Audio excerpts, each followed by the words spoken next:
have quite, and then we don't have enough infrastructure because we have about 2,250 staff. A few of them in Kampala, the majority in the parks. Not all of them have accommodation.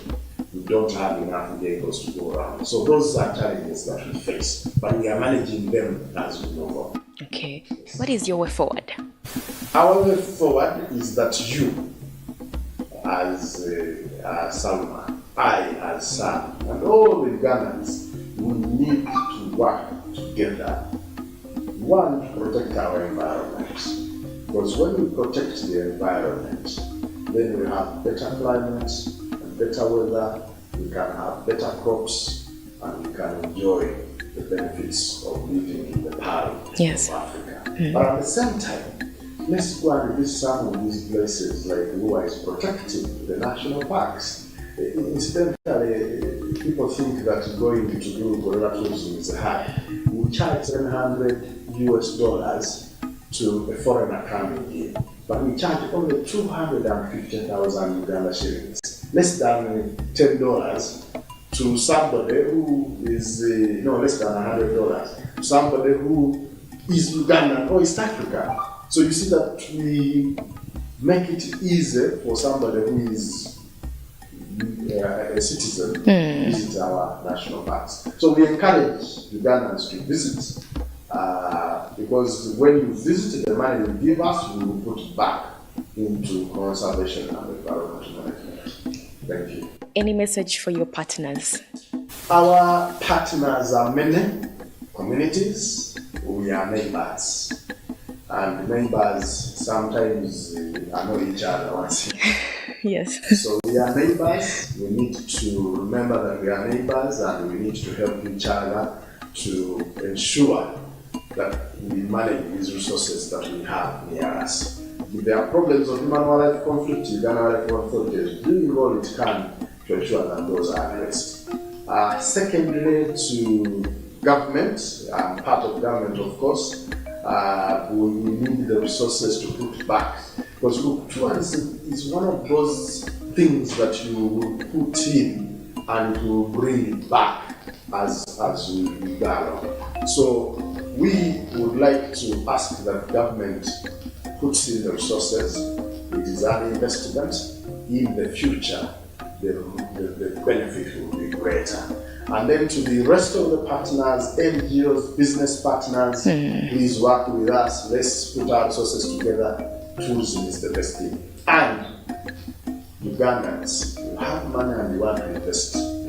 Tourism is the place to invest. Thank you. It was a pleasure having you, Mr. Mwanda. Thank you so much. Uganda is among the few countries that is naturally gifted when it comes to wildlife species. So it is important to preserve and protect them. Otherwise, I am Salma Lukago, but remember, COVID is real. Stay home and stay safe.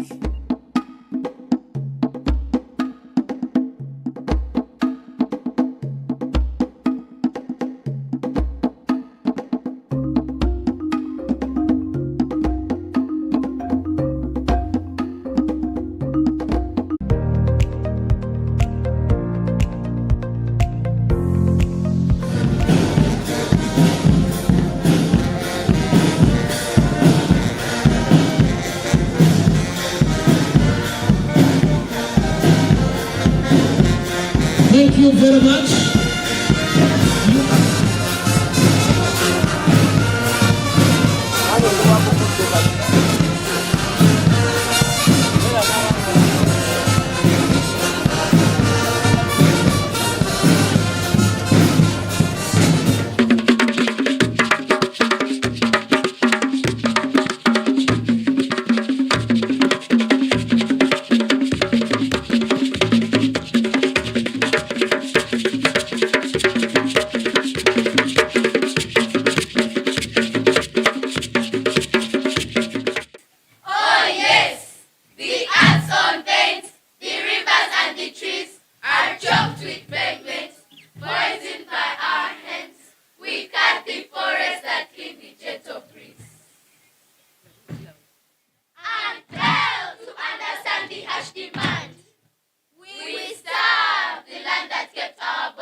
We should always dispose of rubbish properly and keep our surroundings clean. Trees give us fresh air and life. Let us plant more trees and protect nature for the future. Thank God. If it wasn't for this tree, we would be under the sunshine, tired and hopeless. Wait a minute. Wait for me over here. I think I have an idea.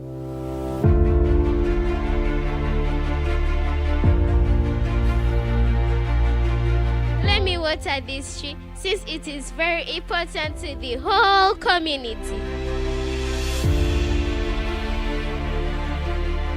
Jovia, it is late. Let's go back home. We need to cook this food for our children before they return from school. Okay, let's go quickly.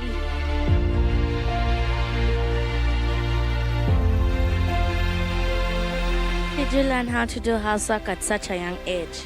My mother used to teach me how to dig when I was still young. My dear, let's go fetch water. Tatanalu. What's the problem? I'm feeling much better now. Oh, these trees have and medicinal as well. Since I'm feeling much better, let us go home. I'm feeling hot. Let's go under that freedom tree and sit.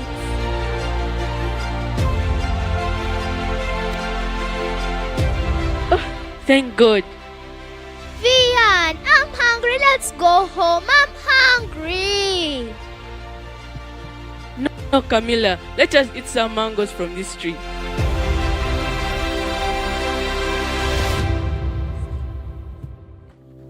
Yes, a round of applause for our chief guest, ladies and gentlemen, to appreciate her. Thank you. You are welcome, our chief guest. We're excited to have you here today. Yes, ladies and gentlemen, like I said, our chief guest is none other than the Right Honorable Prime Minister of the Republic of Uganda, representing His Excellency the President of the Republic of Uganda. On this 3rd day of March 2026, when we commemorate the World Wildlife Day under the theme Medicinal and Aromatic Plants, Conserving Health, Heritage and Livelihoods.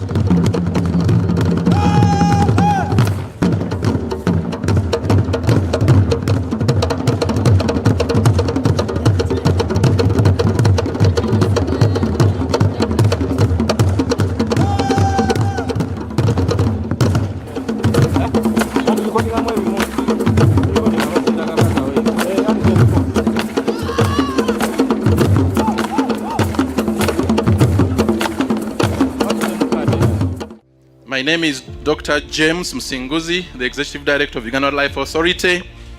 I want to take this opportunity on behalf of the Uganda Wildlife Authority to welcome you, Right Honorable Prime Minister, and all of you dignitaries to this National Commemoration Day of the World Wildlife Day. You are most welcome. Your presence affirms that wildlife conservation remains a strategic national priority. Uganda's protected area network covers a considerable portion of our land surface, nearly 10%, and safeguards ecosystems that support tourism, regulate climate, protect water catchments, and sustain livelihoods. Wildlife conservation is therefore not peripheral, but rather it's a foundation to national stability and economic growth. Right Honorable Ministers, Prime Minister, over the past year, the Uganda Wildlife Authority has strengthened frontline protection through intelligence-led operations, enhanced ranger deployment, improved surveillance capacity, and closer collaboration with security agencies and the judiciary. Wildlife crime networks continue to be disrupted, and enforcement outcomes have improved. We have continued to invest in ecosystem restoration, invasive species management, and scientific monitoring to ensure that conservation decisions are guided by evidence. Species recovery programs, including the reintroduction of the rhinos back to the wild, Right Honorable, has been done in Ajai Wildlife Reserve, and very soon we are taking back the rhino to Chidepo Valley National Park as a way of diversifying Uganda's tourism products and services and boost tourism as well as the economy. Great apes and large mammals remained central to our mandate.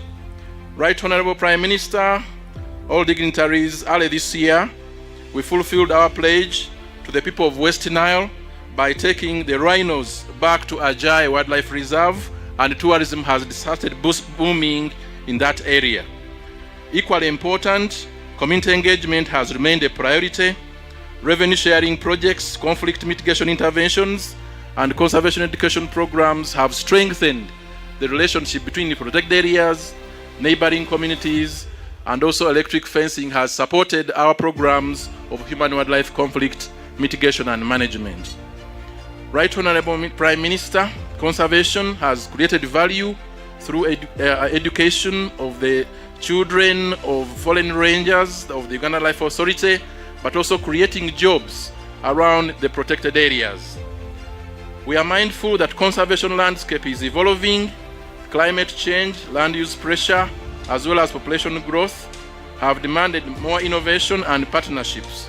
We are therefore aligning our operations to the national development frameworks to ensure that conservation contributes to employment, tourism growth, and local enterprises. In conclusion, I want to take this opportunity to recognize our conservation partners. Thank you for your support that you have given us over the years. The diplomatic community, civil society, the private sector, and above all, the government of Uganda. Let's clap for the partners, including the government, for the support. As we commemorate the Wildlife Day today, this is a moment to reaffirm collective responsibility. Conservation is not a task of one institution. It is for all of us. I therefore call upon all of us to join efforts to conserve the wildlife resources to help grow our economy. It is a national duty requiring coordinated effort across government, parliament, security agencies, development partners, communities, and the private sector. Right Honorable, we are also happy to report that the wildlife numbers are increasing, which is as a result of the concerted effort of the rangers and the entire team that is safeguarding the wildlife during our time as our main mandate. I'm glad to report, Right Honorable, that as we talk right now, we have increasing numbers of most mammals, which is good for our country because it is going to attract tourism. For example, between 2022 and 2025, large mammal populations show encouraging trends. The buffalo number, for example, have increased. The Uganda kob, the impala, and all the wildlife is increasing thanks to the efforts of the great work that is being done by the rangers, and this is going to support tourism growth in the country. This theme speaks directly to the hearts of many of us, our people, our culture, and our intimate relationship with nature. I want to thank Entebbe Municipality, thank Wakiso District for hosting us for the 2026 World Wildlife Day. And you can see it rained, and those are blessings. Thank you, congratulations.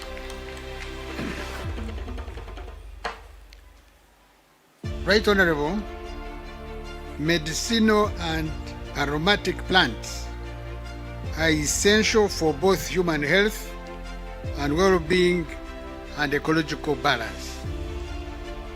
These plants form the foundation of many traditional healthcare systems. They contribute to modern medicine and support diverse industries ranging from cosmetics and food to agriculture and luxury goods. For generations, humans have turned to nature for healing, nutrition, and livelihoods.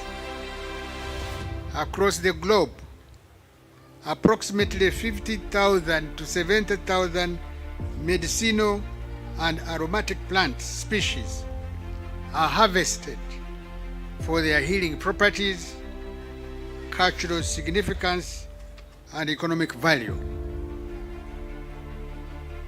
The World Health Organization, WHO, estimates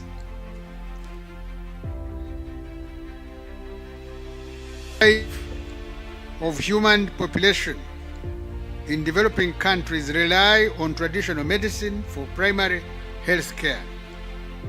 Even today, more than 2/3 of our population relies on traditional medicine as a primary or complementary source of health. From the villages of Karamoja to the islands of Lake Victoria, medicinal plants are part of daily life, family knowledge, community survival. Uganda ranks among the top most biodiversity-rich countries globally. Uganda is blessed with remarkable plant diversity.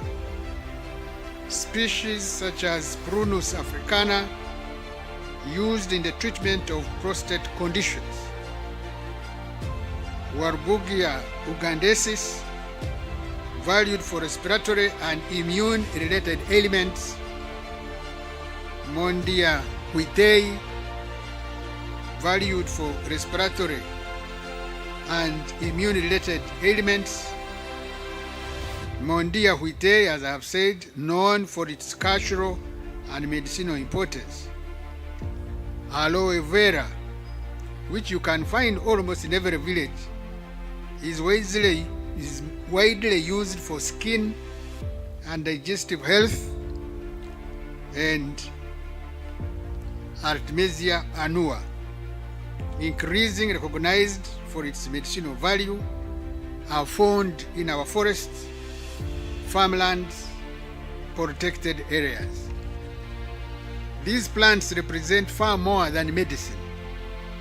They represent heritage, passed from elders to youth, livelihoods for rural households, and growing opportunities for research, value addition, and wellness tourism.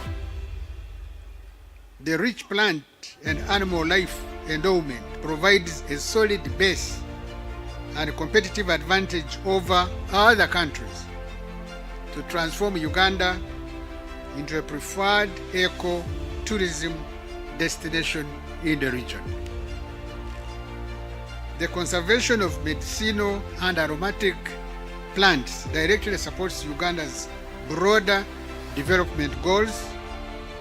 It strengthens primary health care, contributes to poverty eradication, supports climate resilience, and opens new opportunities in herbal products, pharmaceutical, cosmetics, and wellness tourism. Despite their importance, many medicinal and aromatic plant species face growing threats from habitat loss, overharvesting and unsustainable harvest, deforestation, habitat loss, climate change, and illegal trade. Scientific data on maps is often limited, and indigenous and local knowledge is underutilized in policy and conservation efforts. Furthermore, over 20% of medicinal and aromatic plant species used globally are considered threatened with extinction on the IUCN Red List, making their conservation a global priority. When a medicinal plant disappears, we do not only lose a species, we lose knowledge, income, and options for future generations. Raising awareness, strengthening regulations, and ensuring the sustainability of harvesting and trade are essential for these invaluable plant resources to survive in the wild. Cultivation of sustainable harvesting of medicinal and aromatic plants will secure these vital resources for many households worldwide, with 1 in 5 people relying on wild plants, algae, and fungi for medicine, food, and income. That is why the government of Uganda, that's why the Ministry of Tourism, Wildlife and Antiquities, in particular, places communities at the center of conservation. We are promoting community-based conservation, research, and sustainable use of natural resources. Programs such as revenue sharing from protected areas, resources access, collaborating management, and supporting livelihood enterprise development are ensuring that communities live near biodiversity-rich areas benefit directly from protecting nature. As many of you may be aware, the world is currently facing an unprecedented challenge of climate change, biodiversity loss, deforestation, habitat loss, and pollution, among other threats. Climate change and the emerging impacts of global warming continue to disrupt weather patterns, causing extreme heat waves, floods, landslides, endangering ecosystems and species. It is estimated that extreme weather events cause over $155 billion in damages and economic losses annually. In Uganda, we observe some levels of environmental degradation driven by uncoordinated and unplanned developments, growing population growth, deforestation, agricultural expansion, and pollution. This has resulted in loss of forest cover from 24% in 1990 to about 13% in 2025. Similarly, wetland cover decreased from 15.5% in 1994 to 8.9% by the year 2020. We have also lost important rare and endemic plant and animal species. We must halt the observed degradation and potential depletion of our natural resources. I am glad the Ministry of Tourism, Wildlife and Antiquities has organized this important event to raise awareness about the benefits that accrue from our abundant wildlife resources. It is also important to highlight the emerging threats and challenges and identify potential interventions. This event provides an opportunity to renew our commitment to sustaining the Earth's diverse wildlife population. This year's Wildlife Day theme is highly relevant and spot on. Medicinal, aromatic plants, conserving health, heritage, and livelihoods reminds us that wildlife conservation is not only about animals, but also about plants that sustain ecosystems, support health systems, preserve cultural traditions, and support livelihoods of many Ugandans.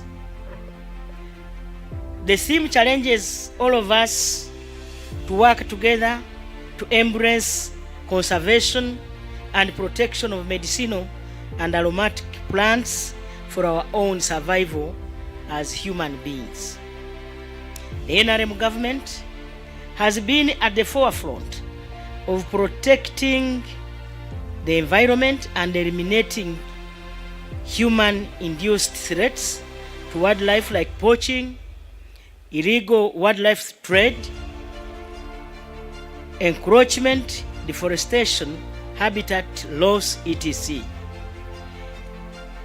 In the early 90s, government of Uganda conducted an assessment of important conservation sites and consequently created 6 national parks of Mugahinga, Bwindi, Chibale, Semuliki, Rwenzori, and Mount Elgon. The aim was to enhance protection but also harness the immense social, economic, cultural, and environmental benefits. In a bid to strengthen protection of conservation areas, Cabinet recently approved the upgraded selected wildlife reserves and central forest reserves to national parks. The government will continue to identify and upgrade wildlife conservation areas in fulfillment of the constitutional obligation envisaged under Article 2373 2B, which compels the government to hold in trust for the people of Uganda and protect natural lakes, rivers, wetlands, forests, game reserves, and national parks, as well as any land to be reserved for ecological and touristic purposes for the common good of all Ugandans. Therefore, as a result of the government's conservation efforts, Uganda remains one of the top biodiverse regions in the world, with exceptional wildlife diversity. We are home to more than 50% of the world's remaining population of mountain gorillas, several other mammals, birds, reptiles, amphibians, and butterflies, in addition to fish. Government targets to grow the economy from the current 50% GDP of US dollars to 500 billion by the year 2040. And during this period, the Tourism Development Program has been tasked to grow tourism forest exchange earnings to US dollars 50 billion. Achieving the US dollars 50 billion target will require concerted efforts to protect our natural resources, diversify tourism products, attract more tourists, and generate the much needed revenue for the country. Ladies and gentlemen, currently, the government's focus remains on full modernization of the economy through agro-industrialization, tourism development, mineral-based industrial development, and science, technology, and innovation, including ICT, as drivers of higher economic growth. In order to realize the envisaged contribution of tourism to the national economy, we need to increase international tourist arrivals, increase the length of stay and average tourist expenditure, and promote domestic tourism. Government will continue to strategically invest in the tourism sector to boost the sector in order to benefit from the high rates of return associated with the tourism industry.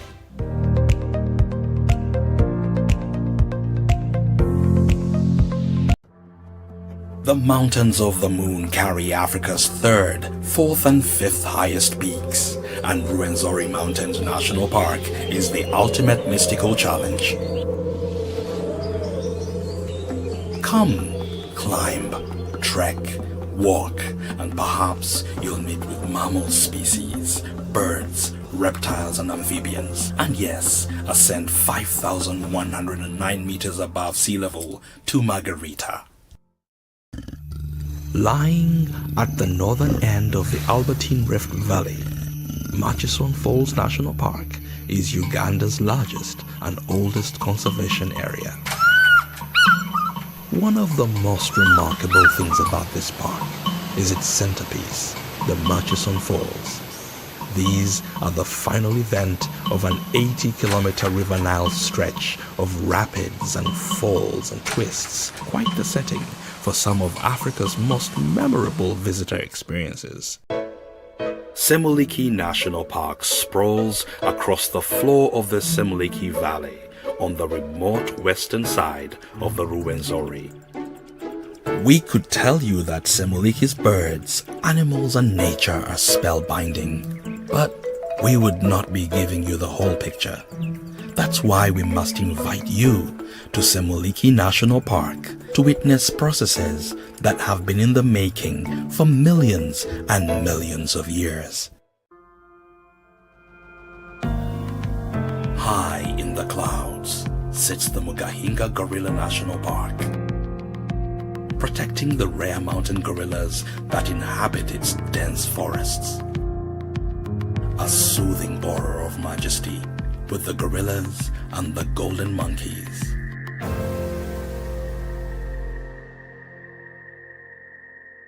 A place where gold meets silver. You may not know this, but the Pearl of Africa is also home to the world's largest volcanic base, a massive solitary mountain that rises 4,321 meters above sea level.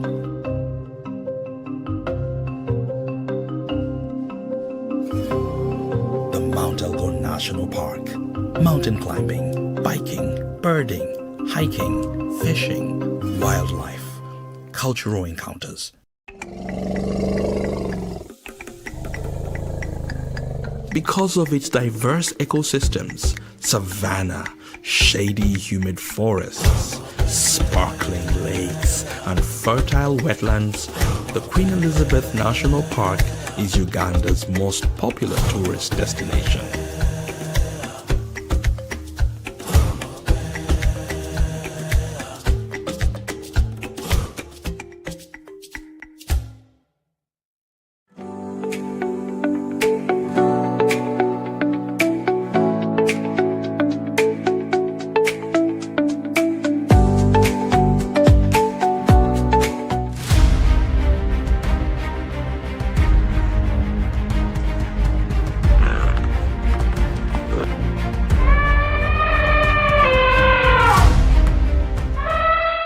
Ladies and gentlemen, welcome again to another edition of the Ranger's Lens. My name is Diana Chivuka Nakaima. This time round, we are in Queen Elizabeth National Park, southwestern part of Uganda, and in particular, the northern part of the park that is in Kasese.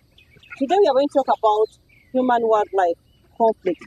This time on the show, I have a gentleman with me that we are going to discuss this issue of human-wildlife conflict. Mike, welcome to the show, The Ranger's Lens. Thank you very much, our viewers. I'm called Mike Vironji. I work with the Queen Elizabeth National Park as an Assistant Human Wildlife Conflicts Officer, and I'm in charge of all the human-wildlife relations, or call them conflicts, around the park and in the neighboring areas. Okay, before we dive into the human-wildlife issues, yes, a person who is looking at us, who is listening in to us, would like to know, what is Queen Elizabeth National Park? Just in brief. Thank you. Queen Elizabeth National Park, like you said, it is located in southwestern Uganda. It was gazetted in 1952 as Kazinga Channel National Park, And later in 1954, after the visit of Queen Elizabeth II, it was renamed the Queen Elizabeth National Park to commemorate the visit of the Queen of England here in Uganda. When she visited Uganda, she had a stopover at one of the area near the equator, and even up to now, if you go to that place, it is called the Queen's Pavilion. Oh. Yeah, that's why this place is called Queen Elizabeth National Park. The park is 1,978 square kilometers, but when you talk of a protected area, you have added the Chambura Wildlife Reserve, you have added the Chigezo Wildlife Reserve. And the protected area is surrounded by 8 districts. This is Kasese on the northern side where we are now. We have Kamwenge, we have Kitagwenda, we have Ibanda, we have Ruvirizi, Rukunjiri, Mitoma, and Kanungu. Those are the 8 districts that surround our protected area. Queen Elizabeth National Park is a man and biosphere reserve. It is the only park in the whole of Uganda where you find people happily staying with the animals inside the park. We have 11 fishing villages, and these fishing villages that have people that stay with the wildlife. It is recognized internationally by UNESCO as a man and biosphere reserve. Queen Elizabeth National Park has a lot of fauna and flora. We have more than 96 mammals here in the park: the lions, the elephants, hyenas, buffaloes, and very many others. Also, we have more than 612 bird species, and these are water birds. When you're on the channel, cruise, you can see many of these birds. We also have the forest birds. When you're moving, doing birding in the park, you can see very many birds. Queen Elizabeth National Park has a lot of attractions. I've talked about the channel. The channel. It is the longest channel, natural channel in the whole world. Wow. The Kazinga channel. We also have the game drives in the Kasene Plains. We have the chimp tracking in the underground forest of the Chambura Gorge. We have the crater drives. If you move around the crater, there are very beautiful sceneries. They are also in the park here. We have so many attractions. We have around. quite a number of attractions. Yes. So our viewers, there are lots of attractions in Queen Elizabeth National Park. We may not finish, but right now we are talking about the issue of human-wildlife conflict.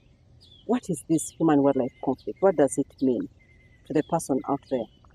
Talking about the conflicts, as we people have needs,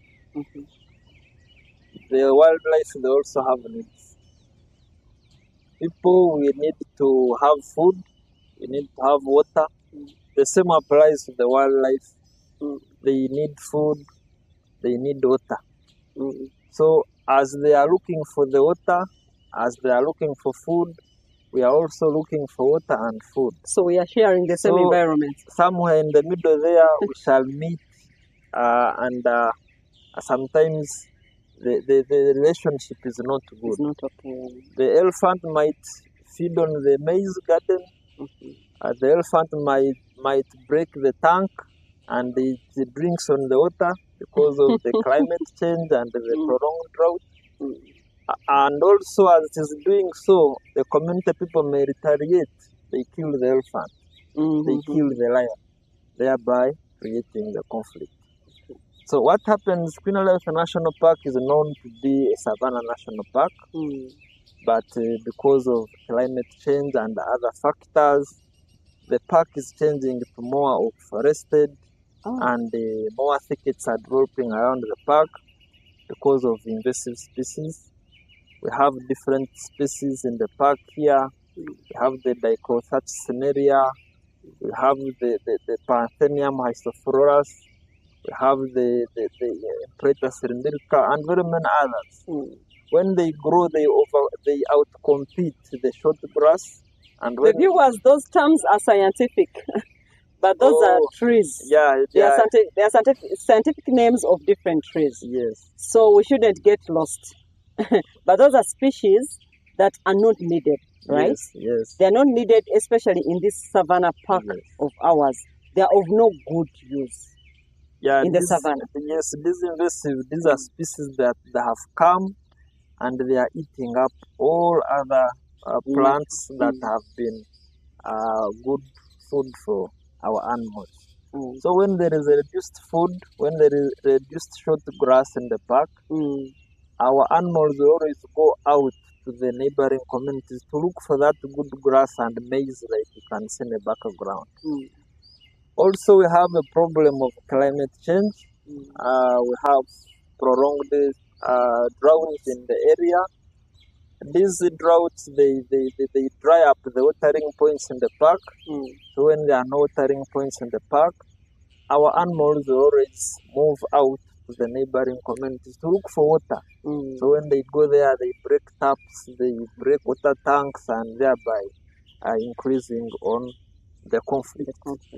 Yes, also what we need to understand is that the increased population around the park. These animals used to move in areas we call like corridors. There used to be very many corridors around the park, but because of increase in the population, there is increase in the demand of land for for agriculture. So the corridors are reducing. Corridors are reduced. The park is shrinking, and when these animals come to those places where they used to call home, they find gardens, they find homes, and they create. When they eat on those gardens, they create that conflict. So the most common conflict is the search for food. Yes. The search for what to eat and what to drink. Yes. So in most cases, it is animals to the gardens. Yes. And most especially elephants. Yeah. And in the last financial year, we had 465 cases of human rights conflict around the park, and is around 80% of these conflicts were from the elephants. Yes. Do the communities understand that they have partly contributed to this? Yes. Or they push all the blame to the wild?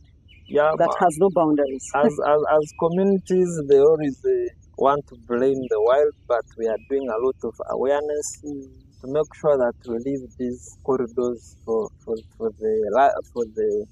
our animals, so that they can move freely to different protected areas. So in areas where the corridors have not worked, they have still gone on to be, occupied. What is done? In areas where people have occupied, we have put very many interventions. Before, we could do scare shooting.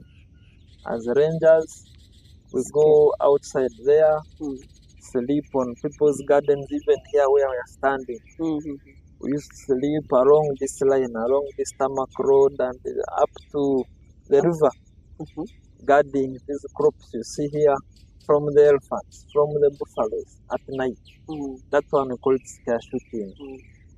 We have also trained the local communities. We call them community wildlife scouts. We have trained them, equipped them, given them the equipment, the skills on how they can protect their also gardens. Help themselves. Yeah, also help themselves to protect the gardens. And the gardens are from the animals.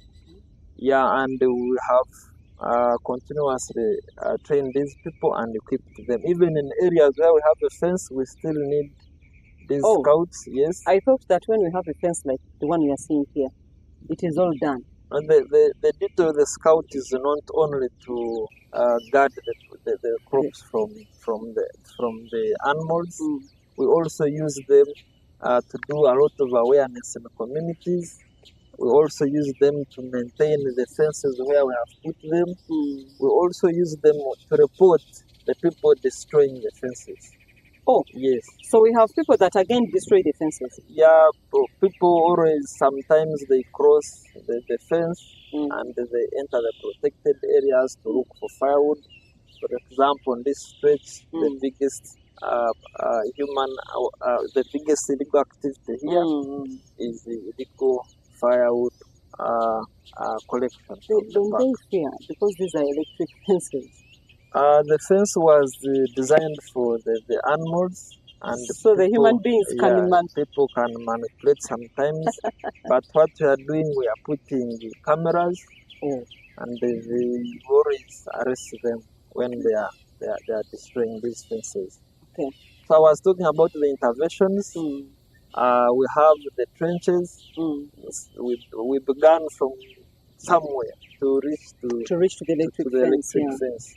We have around 100 kilometers of the elephant trench around the park, and most of the trenches in the southern sector, Kanungu, Rukunjiri, and Tob. They also help to stop animals not to reach to community gardens. We have also an intervention of the Mauritius stones. Like you seeing a line of the fence, also put a line of Mauritius stones. When they grow very well, it is hard for the animals to cross them to enter to people's gardens. We also use beehives. In some areas, we put a line of beehives on the park, and the elephants fear bees, so they don't cross in such What places. is the science between the bees and the elephants? When a bee stings the elephant, it might run for like about 5 kilometers. So when they see the bees, they can't don't come disturb closer. that area. Yeah. Okay. We also do land use.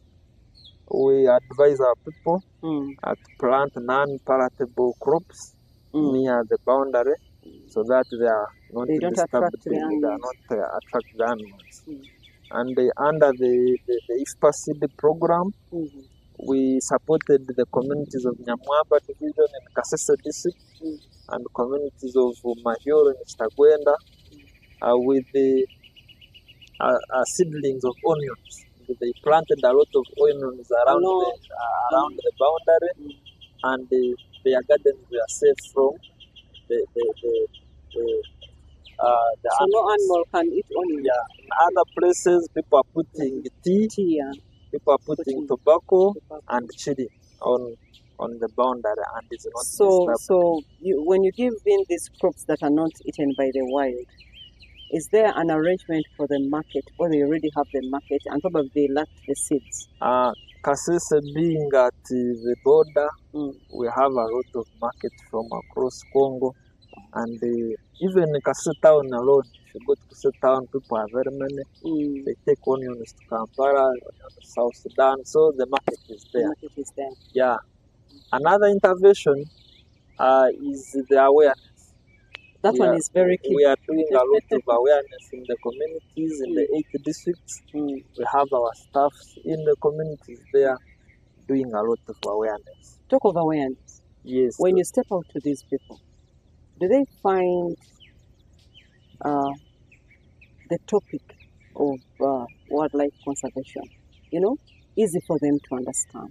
Do they accept it with an open hand when you're talking to them? Yes. Talking about awareness, the communities around Queen Elizabeth National Park, majority are pro-conservation. That's when, like I told you, we have 11 fishing villages with a very big number of people staying in the park. But if you go there, you will find there are a lot of wildlife around their places, and they are staying within this village. So it's because of the awareness, the continuous awareness. Is the awareness about animal behaviors? Because when you look at Kazinga Channel, I believe Kazinga Channel, that's where we have lots of hippos, and we see some buffaloes around that place. But you find people are fishing, and then the hippos are this close. So does it involve some kind of animal behavior? Yeah, awareness involves animal behaviors, involves the importances of conservation, and very many others. These people understand the behaviors of the animals, and there is what we call animal distance. They always leave that distance with the animal, but they stay peacefully with the animals. After all, the awareness, they stay very well with the animals. So I was still talking about the interventions. We have an intervention of revenue sharing. That one is very good. Whereby we give the 20% of the gate collection fee to the 8 districts surrounding the park. And from 2003 up to last year, 2023, up to 2023, we have given out around 11 billion to the communities in the eight districts. And this money is used to reduce on the conflicts. For example, some people have put the trenches. Using that money. Using that money. Some people have used this money to buy beehives, and they put the beehives along the boundary.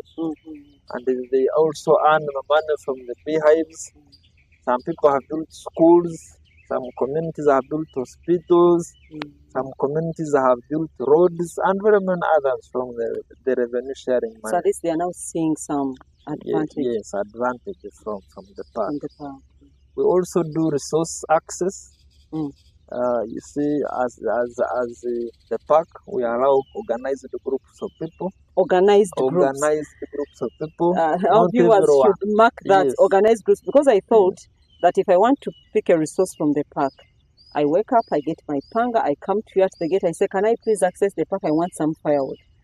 That's what I thought. No, that's not how it is. It's done.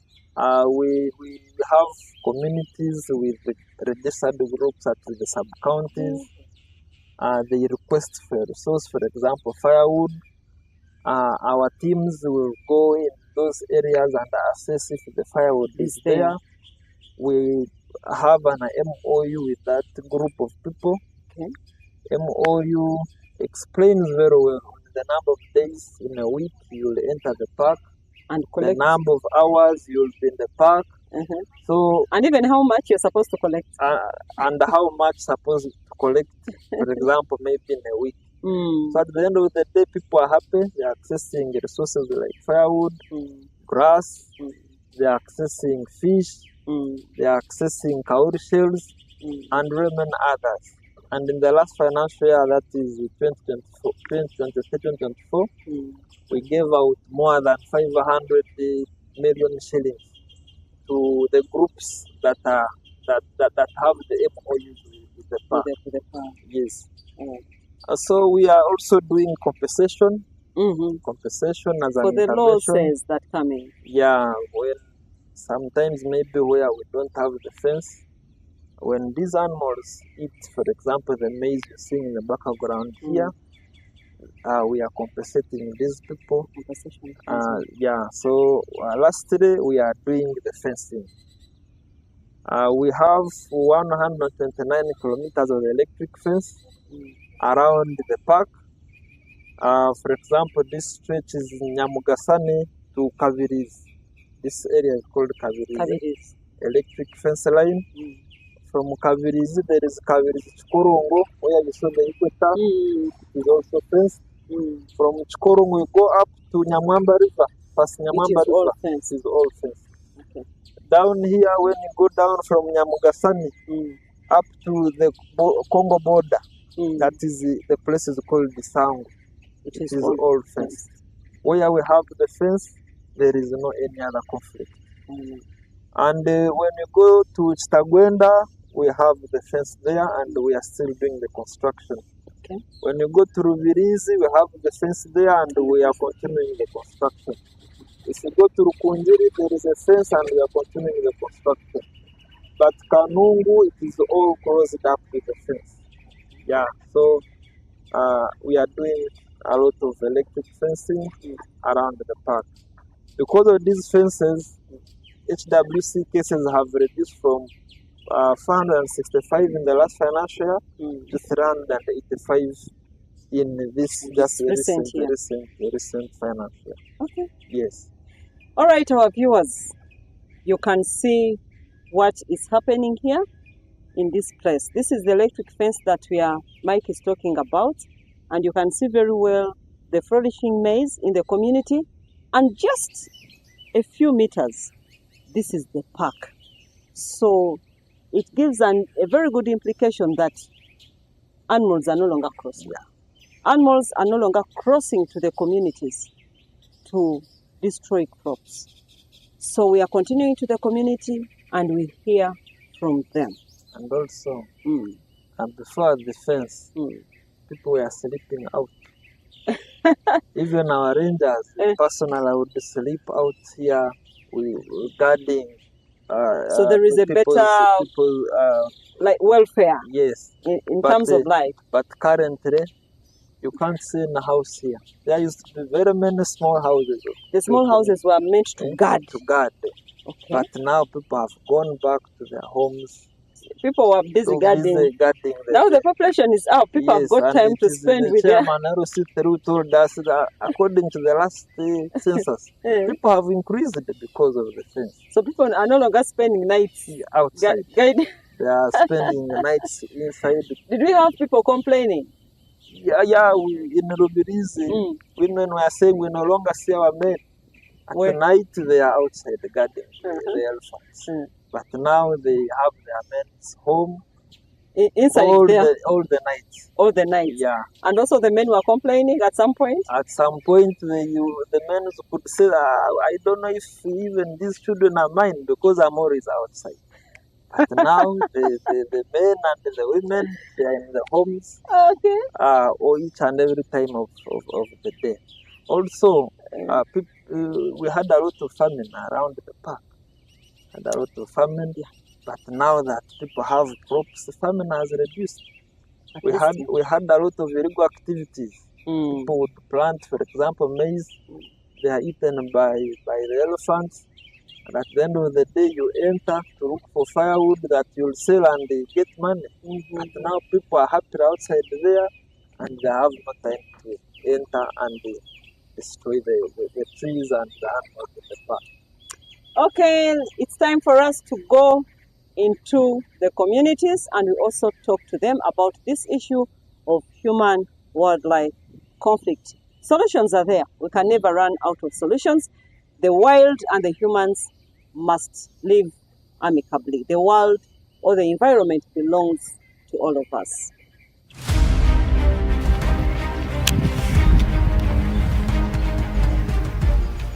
Our viewers, like we said, that we are going to step out in the community. So we are here with one of the residents of this village. And just besides here, we didn't know that he was the owner of the garden, but he came along and we met him. He said, welcome to the show. You can tell us your name and where we are. My name's Paluk Michael, born in Kavirizi Parish. I've really appreciate the fence because all along we didn't have maize coming up like this. So I really appreciate the owner, the initiative that brought the fence here. And we are interested in that. Only that the breakdowns that we normally get, we share with the community and we see how we can manage it as cleaning around. We do, if they need help, we do help them and maintaining the fence. Okay. Yeah. Like slashing the other side. Yeah, the other side. Okay. Zay, tell us how was it before the fence came? Before it was very hectic because I myself I'd walk 10 kilometers per day at night. Per day. Per day. Guarding the garden. Didn't you fear the elephants, the lions? Of course, we had rangers and we had a lot of group of UPDF also inclusive. So we were 30 scouts and being divided in two groups. Okay. 10 the other side, 10 the other side, all along. So at what times could you start guarding? We would start exactly at 6 up to 6. In the morning. And how about your families? Of course, the family, you first surrender. Aren't you married? Aren't you married? How did you it was a family planning made by God, because we couldn't get time to. So during that time, it was some family planning. Family planning made by God. The community. So your women used to complain. Yeah, of course. They and how did you manage now? Of Did course. they understand at the end of the day? Of course, with the intervention with the Uwa and the LOCs, domestic violence were always in the office. So that's why they designed, maybe said now, why all along they were designing how should you solve how should we solve this problem. So the domestic issues were because you people went out to Of course. And then the women had to complain. Yes. And of course, the other women, the others would come, and at the end of the day, they become your wives because you were in the same. Even women could gather at night. Yeah, at night. Even women. Yes, but even women. So in the end, we would get domestic violence within those women, men. So how is the rate now? The rate it has reduced. We are now normalized. Okay. Yeah.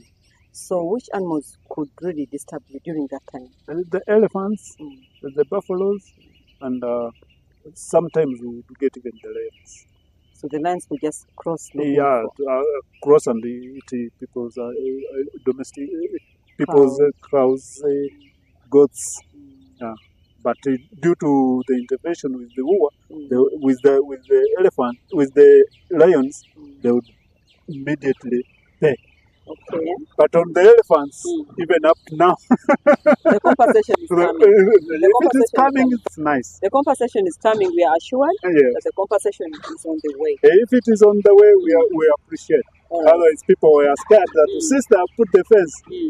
They were even losing hope, but they were confident because the fence would maintain, would relieve the other season. Talk about the food issues in the families. During that time, when the animals would invade the communities, they come into the communities, how was the food structure in the home? You used to buy, now that the animals... Yeah, we used to buy, but even by now we are buying, but we are now having hope. We are going to stop sometime not to buy. Yeah. All right. Yeah. You've heard it from the community. You've heard it? Michael. Yeah, I've heard two Michaels. You've heard it from the community.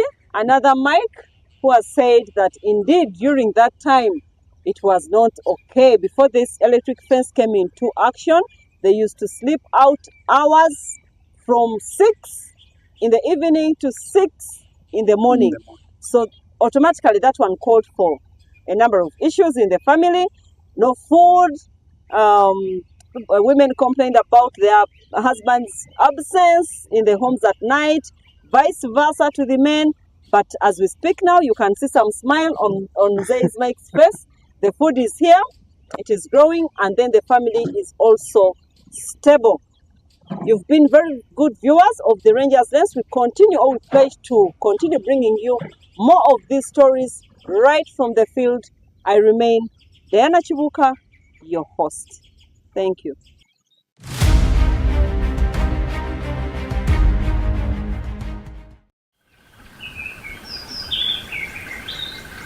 Uganda, the Pearl of Africa, is a home to a diverse range of bird species, making it a haven for bird watchers and ornithologists.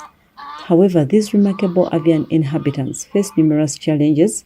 One of the most pressing issues is habitat loss.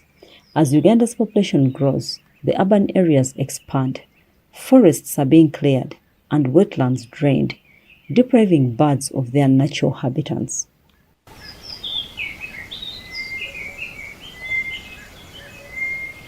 Climate change is another critical challenge.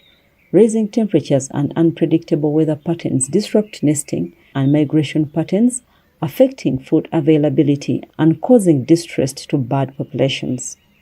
Illegal wildlife trade and poaching threaten several bird species in Uganda. Rare and endangered birds are often targeted to their feathers, eggs, and even as pets, pushing some species to the brink of extinction. Pollution, both air and water, poses a significant threat. Pesticides, chemical runoffs, and urban pollution harm birds directly or by contaminating their food sources. The introduction of invasive species is yet another challenge. Non-native species can outcompete native birds for resources and disrupt delicate ecosystems. In the face of these challenges, dedicated conservationists, government agencies, and local communities are working tirelessly to protect Uganda's avian treasures. Efforts include habitat restoration, tree planting initiatives, and awareness campaigns to combat habitat loss and climate change. Law enforcement agencies are tracking down on poaching and the illegal wildlife trade, safeguarding vulnerable bird species.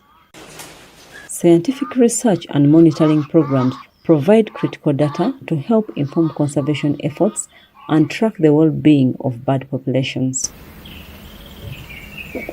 Uganda's birds are not only a national treasure, but a vital component of its ecosystems.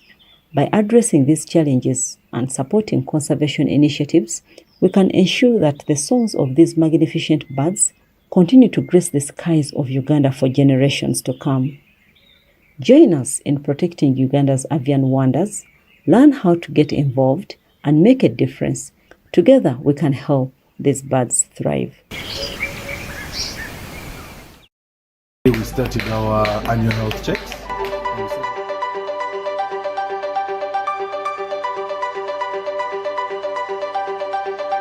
And we do these health checks to help us ascertain the animal health and welfare statuses of these animals because they're in captivity. So we have to routinely monitor and observe their health. So during the health check, we do things like pick samples, we pick blood samples, we pick swabs. Sometimes we pick the urine if we can get. We also use the health checks. We take this opportunity to make some prophylactic treatments. For example, we give prophylactic antibacterials, we give some dewormers, and we also overall assess the health of the animal, the physical outlook. We do the systematic examination, and yeah, we have to make sure the animals are doing well.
It is a Halo Hay season at Uganda Wildlife Conservation Education Center. With me is one of the educators. I'm Jovin Julius Sempala. What is there to see at the bird section? At the bird section, we have the crested crane, the national bird. We also have the peacock, and we also have the African grey parrots. Okay. Yes, and most people, they are interested in seeing the crested crane and the peacock. So why the Halo Hay? Is it a vibe? Is it something? Because I hear Halo Hay, hey, hey. Every school knows Halo Hay, and they enjoy it. And we also, we the educators, we enjoy it very well. Okay, it gives you a vibe. It gives us a vibe and it brings attention to everyone. Okay. Yes, the educators and the learners. Okay, continue with your learners. Hello, hey. Yes. Hi, how are you? Yes, I'm here with Maureen. Maureen, how is the Halo Hay season? Hey, we are doing well. Uh-huh. I'm always happy to see children around. Uh-huh. And guess what? They're getting what they deserve, the conservation knowledge. So how are the cheetahs? The cheetahs are well. They're good to see the children.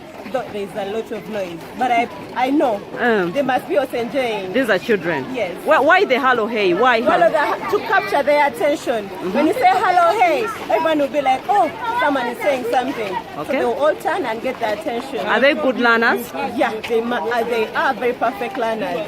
Okay. They are ready to learn. You know how we call a young one of an elephant? Yes. Wonderful. A young one of an elephant is called a cow.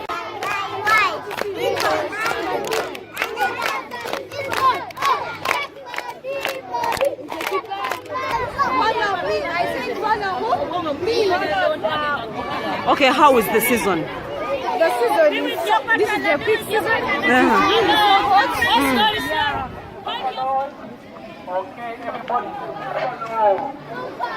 Okay, buffaloes are very aggressive animals and they are very territorial in nature. My name is Mugisha Joshua Gideon. We're in the season of Halo Hay. I just love the vibe because every season, every time we get to this season, it just has to be very it has to have to be full compact. You have to be ready for the day. Schools are just flopping in. We have 200 schools today, and I just like that the way we are doing it is very vibrant. Okay. Okay. So what are we learning here? So we are learning about the buffaloes. First of all, their mode of feeding. Two, we go to the classification about buffaloes. In actual sense, there is a lot of learning. There is a lot of So far, what learning. have we learned today? So far, what have we learned today? We have learned some animals which are menacing. We have a lot of children and we are happy to have these children to teach them about conservation. We are very happy and proud. You are at the tigers. Ambassadors. What is so important about the tigers? What is so important about the tigers that these are the only tigers in the Pearl of Africa. Wow. And the Pearl of Africa, that is Uganda. We only have 2 tigers and we are blessed to have these tigers.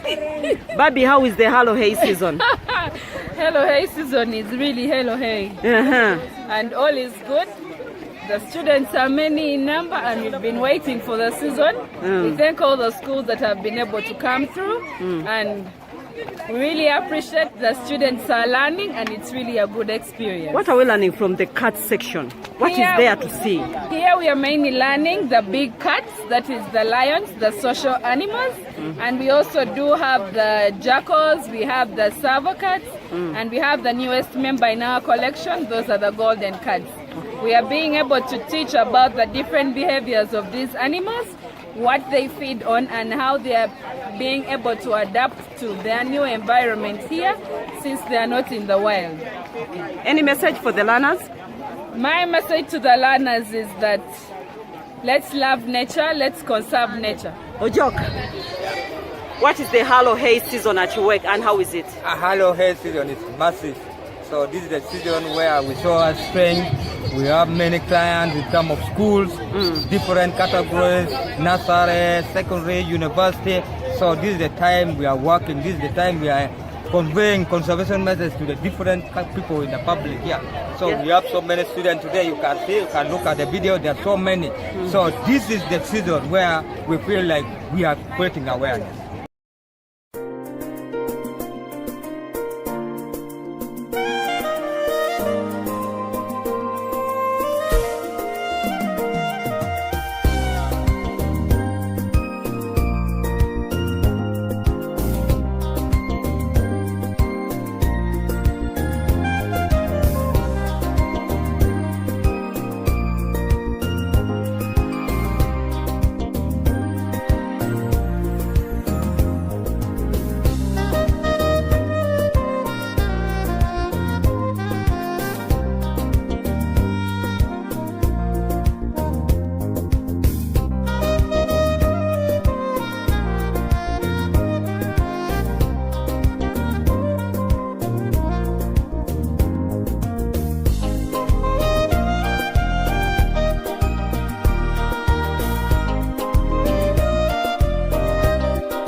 Me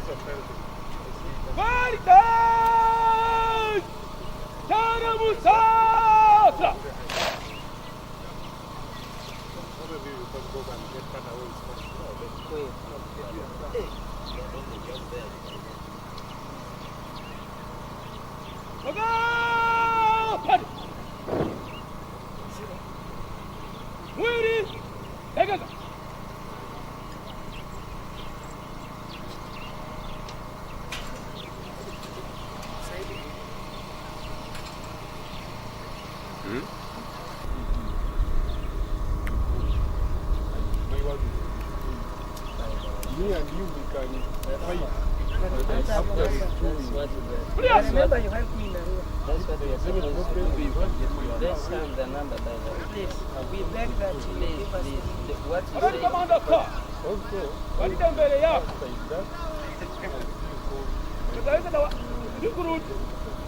askari wachunga mbuga za wanyamapori za Uganda ambao wanategemea kupata leo hii wamesimama kwa mstari mkavu.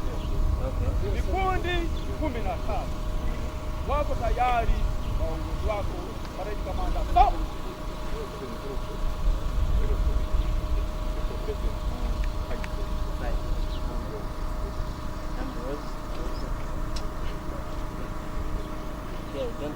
Don't say my name again.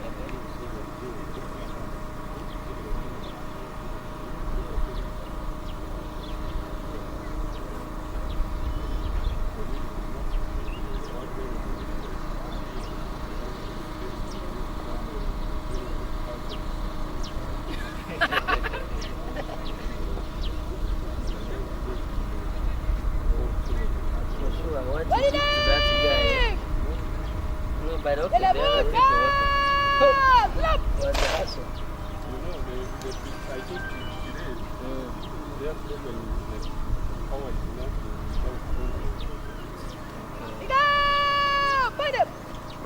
Hello? Yes. Really? Take it up!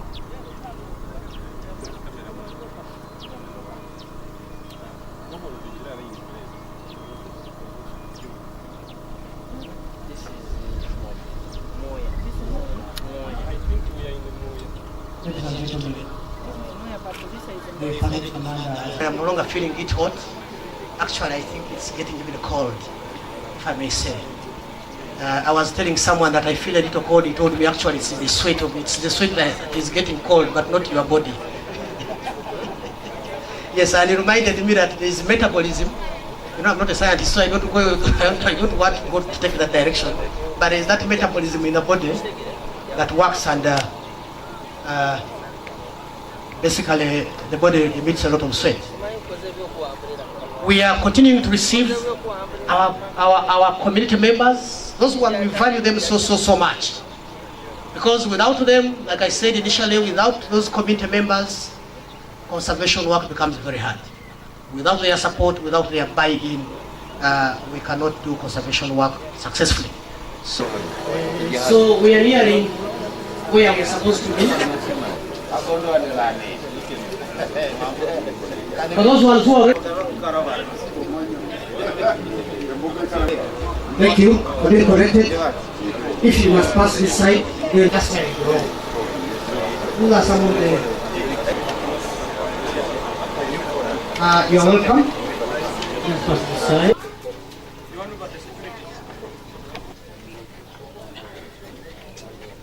Instead of running.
Thank you very much.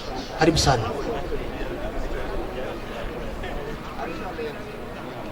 Actually, we have very many songs we can give to you, but because of the time, we are going to give the little we can give. The first one we are starting with is Museveni has done a lot in Uganda. Roads are being worked on. They are tarmacking, and the oil we are expecting a lot. And we are the indigenous of the area, and we are going to benefit, obviously. So other songs will come on. Anyway, if you are Nalur and you are seated there, you can also join, because it is a traditional dance. You can be part of us. You enjoy just a little. Thanks. Thank you very much. If you are Nalur and please join them. For the oil, you have taken note. These guys, they have very high expectations, so make sure the expectations are met.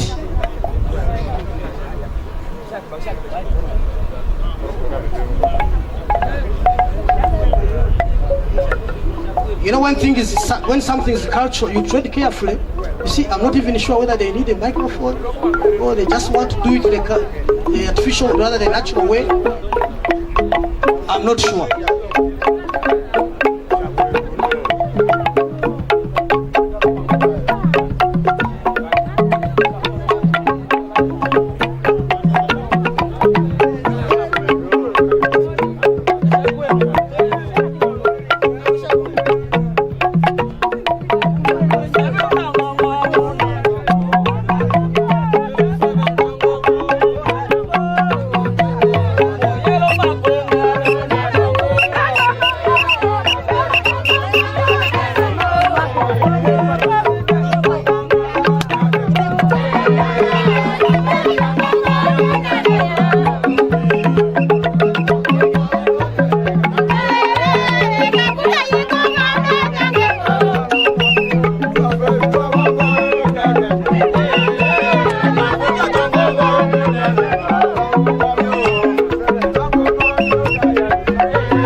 Sebo.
You don't do it slowly, do it the big way. You want to give her a round of applause, please give it to her. She deserves it. Yes.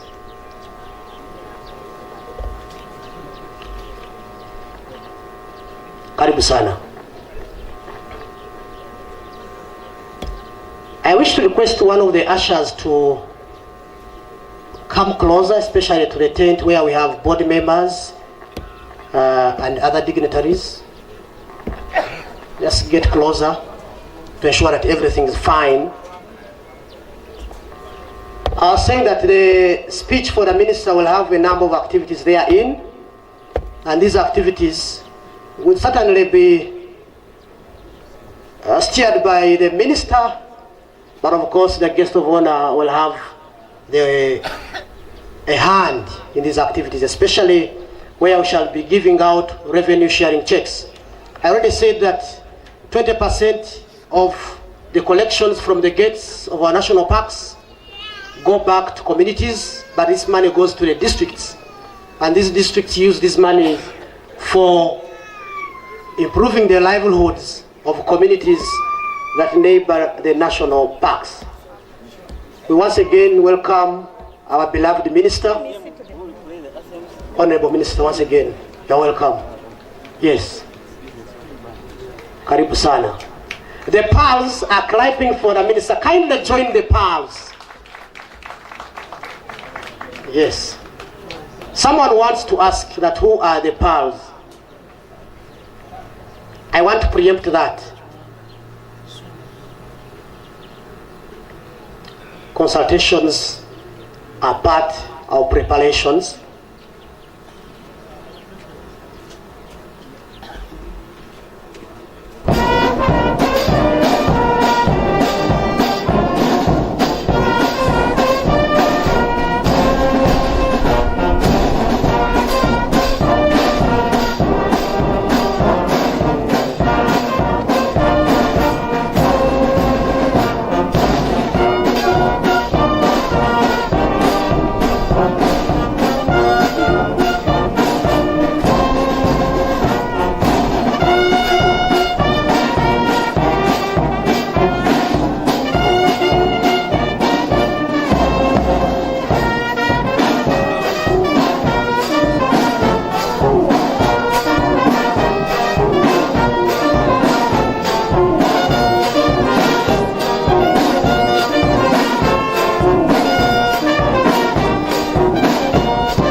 Uwa TV, voice of the wild.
have cutouts that fit in. So I'm just going to kill this. Let me call the talking this side.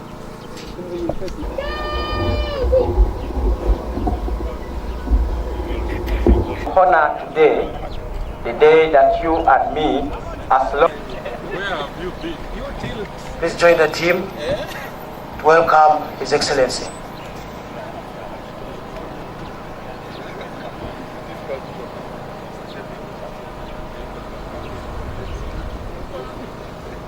Ladies and gentlemen, our guest of honor has arrived, and we shall get up standing to receive him.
wachunga mboga za wanyamapori ya Uganda ambao tegemea kupasi leo hii wamesimama kwa mistari mitatu, iko vikundi 15 tayari kwa ukaguzi wako, Mheshimiwa Rais.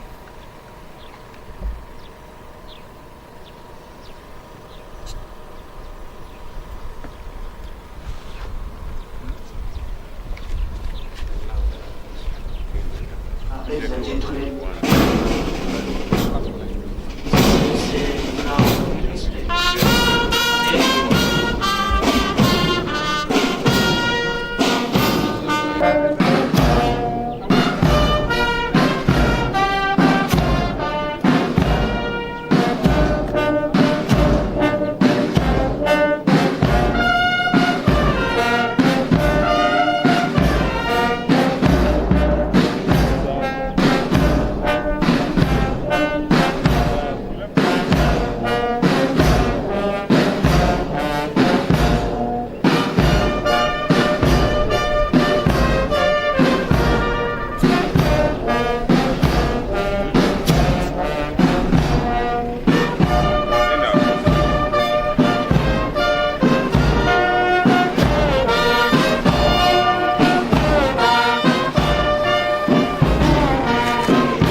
which will be performed by the today graduates. After the prayers, after the parade march pass, we are prepared, or the recruits, the ranger recruits are prepared for you the skills showing demonstration that is in martial arts, self-defense, and physical fitness. Later on, we shall go straight,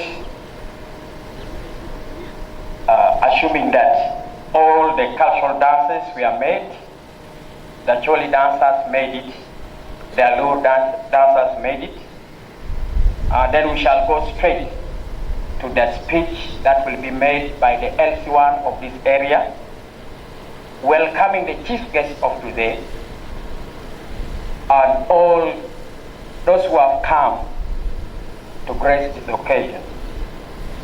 Later on, we shall have the chief instructor presenting the training report. Let us humble ourselves and pray. Our dear Heavenly Father, we are here to thank you. Father, we are here to glorify you. Father, we thank you for your love. Father, we thank you for your provision. Father, we thank you for your protection. Father, we thank you for our country, Uganda. Father, most especially, we thank you for our dear president. We thank you that you have blessed him with wisdom to guide us in what we have to do in the right way. Father, for today, we thank you for our newly trained rangers. Father, we pray that you are going to guide them. Father, we pray that you're going to speak to them in different ways. Father, we pray that they will serve the organization diligently and Uganda at large. Father, we call upon you to be amidst us today. We pray, Almighty Father, that you provide us with good weather. Father, we pray that you provide us with safety. In your mighty name, we have prayed. Amen. Thank you very much.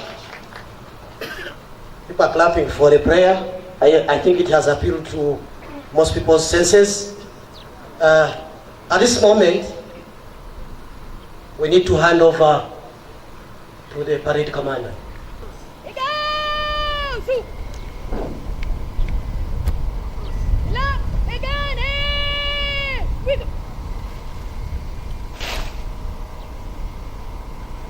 Walinde tapita mbele kwa heshima, kwa mwendo wa pole na mwendo wa raha.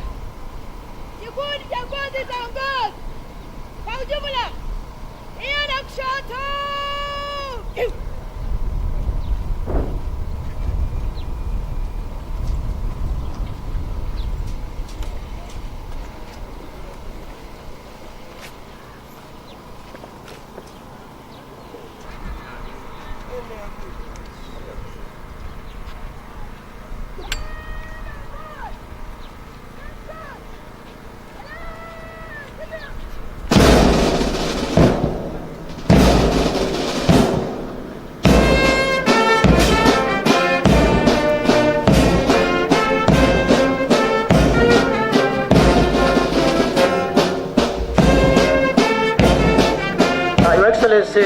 The parade commander today is Manager Margaret Kasumba. Margaret Kasumba is our law enforcement manager in Uganda Wildlife Authority. The parade to IC is Warden Haruna Kulu, and the parade adjutant is Sharon Kamuganga Kabwisa. The parade RCM is Machati Joseph. All these are staff of Uganda Wildlife Authority who have worked diligently to ensure that conservation of Uganda's wildlife resources is taken good care of, carried in accordance with the requirements of the laws of Uganda, and most importantly, working with the community.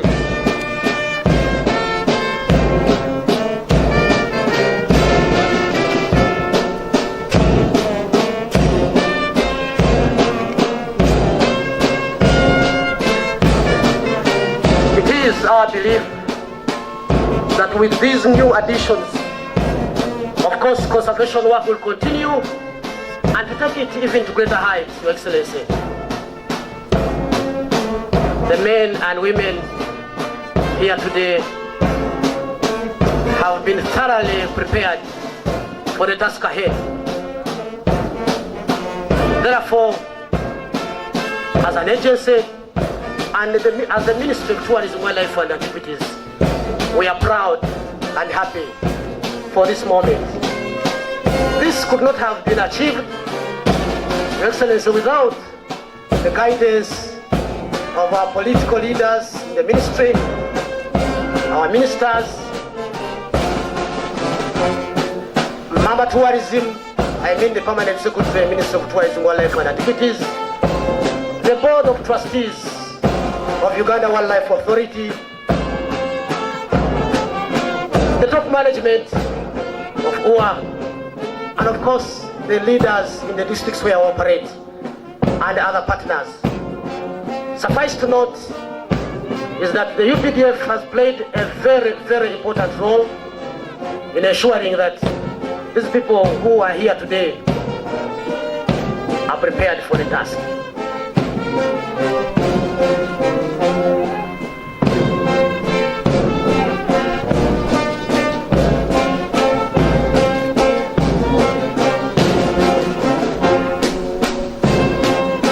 Thank you. Thank you, Margaret Kasuma. Asante sana. Kulu, asante.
Republic of Uganda. Guard number 4 is being commanded by Assistant Warden Jasper Yet, assisted by Guard Major Olisaba Christine.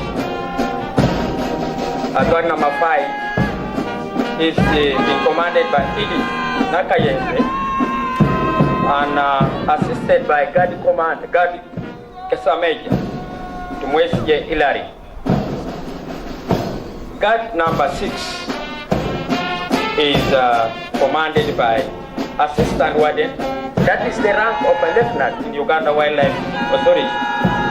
It's commanded by Dennis Mwereza, assisted by Musime Solite as the Guard Major. Guard 7 is commanded by Emmanuel Ogik, assisted by Guard Major Uya Peter. Guard number 8, right on the saluting base, is being commanded by Assistant Warden Mobad Prayer Chamber, assisted by Private Balisa Abiola.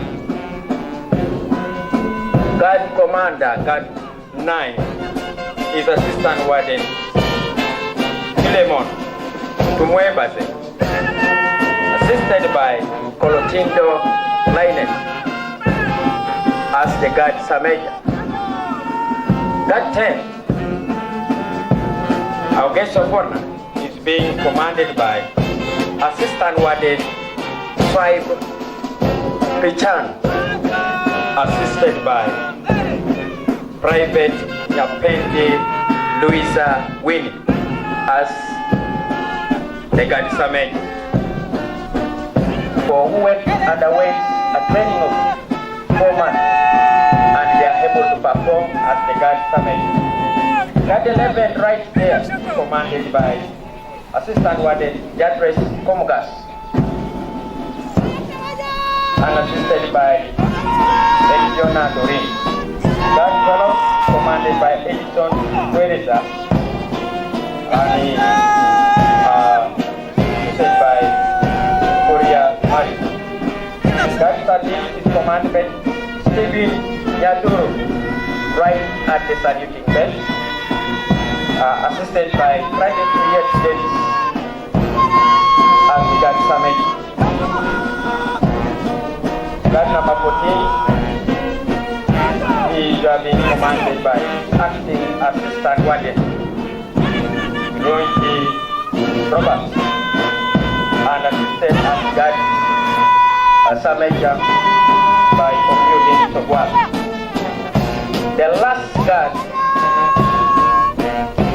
right behind is commanded by Warden Innocent Kichuka and assisted by Raji Hossein.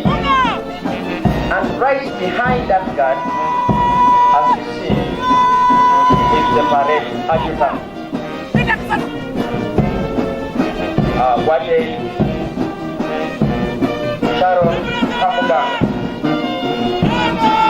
who is the parade adjutant of the parade.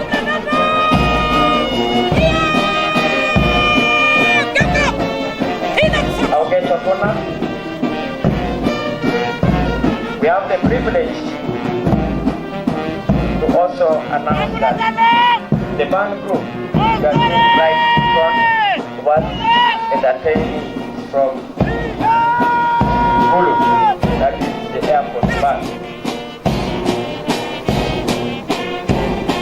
That one shows that Uganda defense forces are going ahead.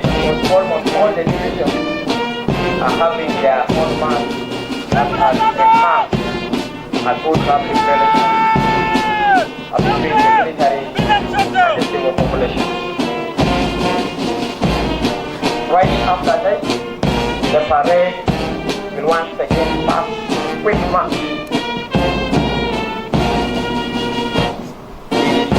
The rest they have get of this very important day. Our guest of honor, as you are waiting for your arrival, we realize that this was a stage of recruits, graduate recruits in the 08 of the adjutant stage, and they have been joined by the military police training team in conjunction or in coordination with the water.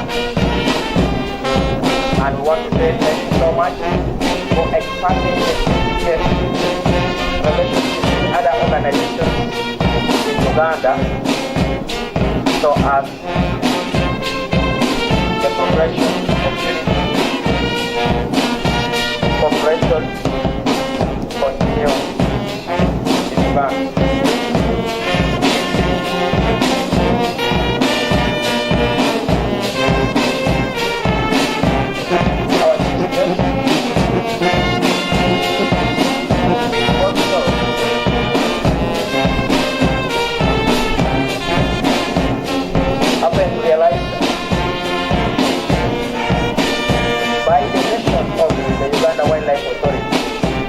And therefore about that such mission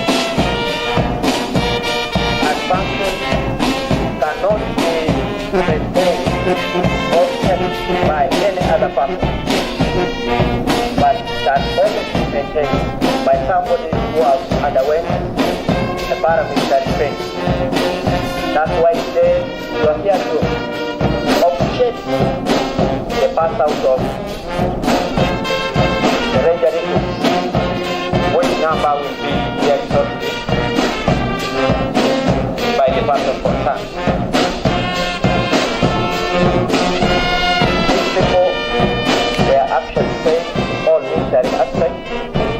visit. As you're well aware that paramilitary may not all that 100% military, so we happen to give them the acquired knowledge to match up with their function science. Our children are good.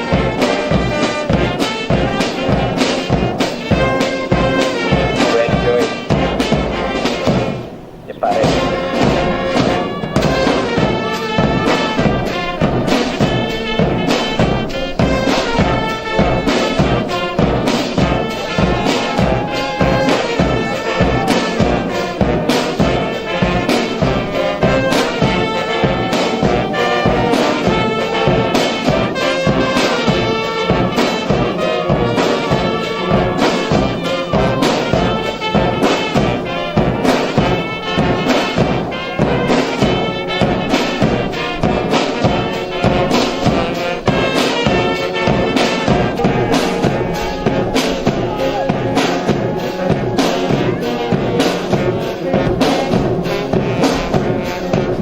Chief guest, the President of the Republic of Uganda.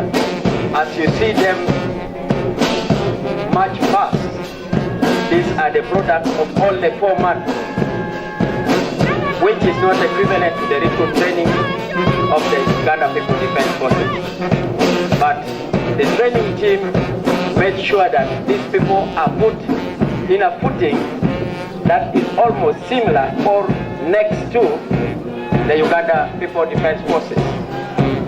And our chief guest, I want to assure you that these people you are seeing, to me, they are like the active reserve forces that are ready to support UPDF anytime in any operation, as indicated by the discipline shown in the drill they are showing right in front of you.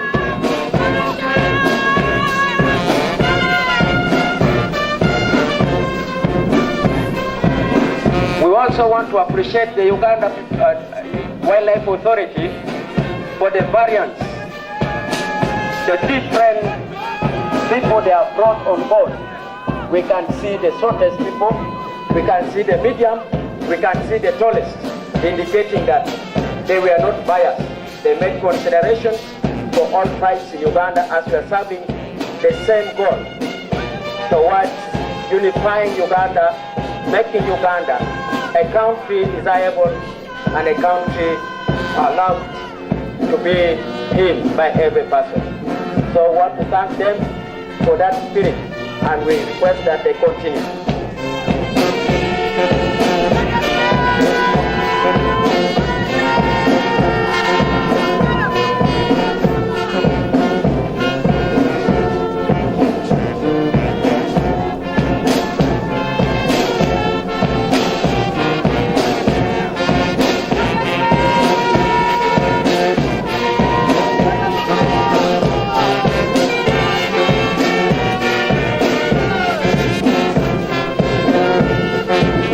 Chief guest of today, as we prepare to see the parade go through, I want to request to remind the persons to be ready to make chief speeches. And you'll have to forgive me if you have not heard your name among those to give the speech. We shall give only and strictly 2 minutes to the LC1 of this area to welcome the guests of ladies and gentlemen who are here to his area of jurisdiction. Then later on, we shall invite the chief instructor and the longest minutes, 10 minutes, to come and give a brief report, the background of this training up to today that we are passing out this recruitment. Then later on, we shall be the chief instructor will invite the executive director of Uganda Wildlife Authority to come and make his speech. Then later on, the executive director, Uganda Wildlife Authority, shall invite the minister to come and make his speech. and we go straight to giving awards. After giving the awards, then the chief guest of tonight will be invited to make his speech. Then later on, national anthem, and we go for lunch and departure of the guests. This is a brief and the summarized program of today. So, ladies and gentlemen, we request you remain focused and to render us time and opportunity to hear from the people whom I made mention here. I repeat, after this, we are going to welcome the chairman XC1 in 2 minutes. Come and welcome the chief guest of the day and all persons present here. Then later on, I will invite the ED to come and make the speech.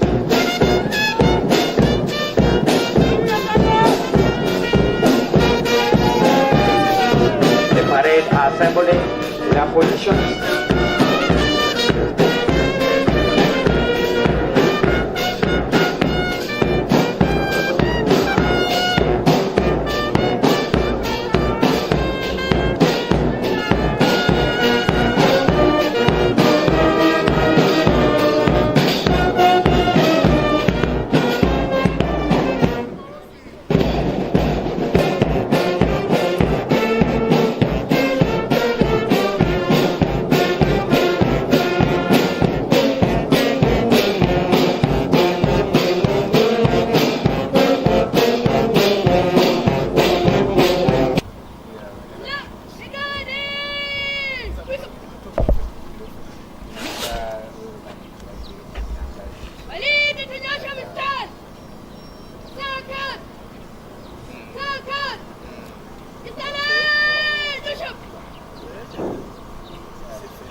So those are the drills. Those are the drills I told you. Some of you at this point would surrender, thinking that they are giving an order of arrest. But that is in the army and showing that these people are transformed to the right materials that are needed by Uganda Wildlife Authority.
Uwa TV, Voice of the Wild.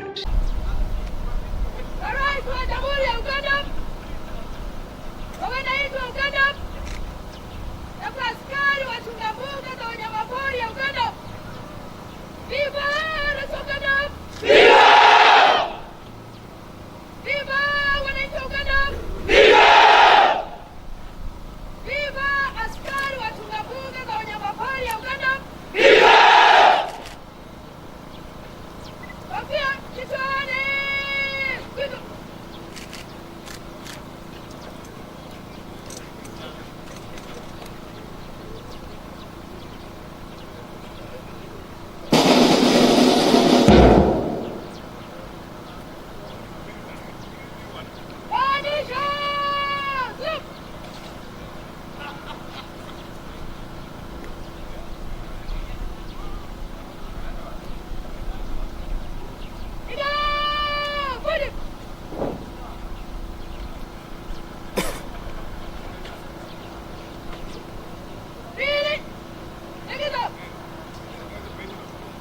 Thank you so much, Parade Commander. At this point, therefore, let me invite the chairman LC1 in 2 minutes.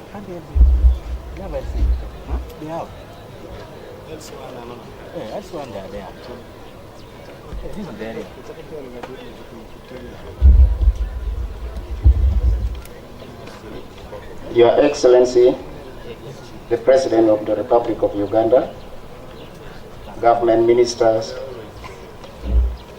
LC5, RDCs,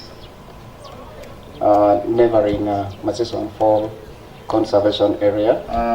My name is Ojara Wellborn, and the area LC1 Para Village. Your Excellency, I want to take this opportunity to thank the government of Uganda for the sustainable peace which we are enjoying now. You recall, we were terribly affected by the northern insurgency. This is LRA. I do remember people used not to come here as tourists. So I thank the government of Uganda for working hard, and as I see all the people coming at this time, enjoying this peace, thank a lot. This Excellency permits me to say some few words as time is against us here. I'm really requesting health facility for Para Village. Para Village by geographical sets have qualities of health facilities, but we do not have any. But for members of this village, tourists coming to visit Massasoit Fall National Park, we find it very difficult actually to attend when problems come. Sickness, so I request to intervene in this. And also this one, I give it out to the area LC5 Noya. Para is a place which is contributing a lot toward the development of the sub-county of Rome. So I request this should be addressed, Mr. Chairman. Another thing is that Para village is a long stretch, and if you come to Para, you cannot get a setup like a village in one place. We are all scattered. So this one I'm meaning that if you can help us with transport for the chairman and the local leaders, at least to mobilize government institution.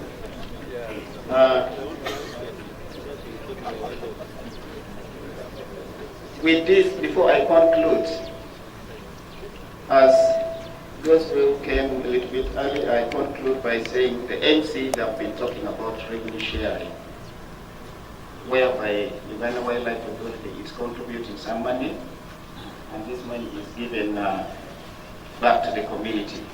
So I also ask you members that when you go back, please come and visit Uganda Wildlife Authority as a tourist, not only because of this function. And Uganda Wildlife Authority will get support from you, such that the money also gets back to them. Once again, I welcome everybody in this village, and I wish you a fruitful stay, safe journey, wherever you are traveling back to your various destination. My name still remains Jar Wellborn, forgotten my country. Thank you. Thank you, Chairman. Brief and to point. At this time, Your Excellency, we are going to invite the Chief Instructor to come and brief us.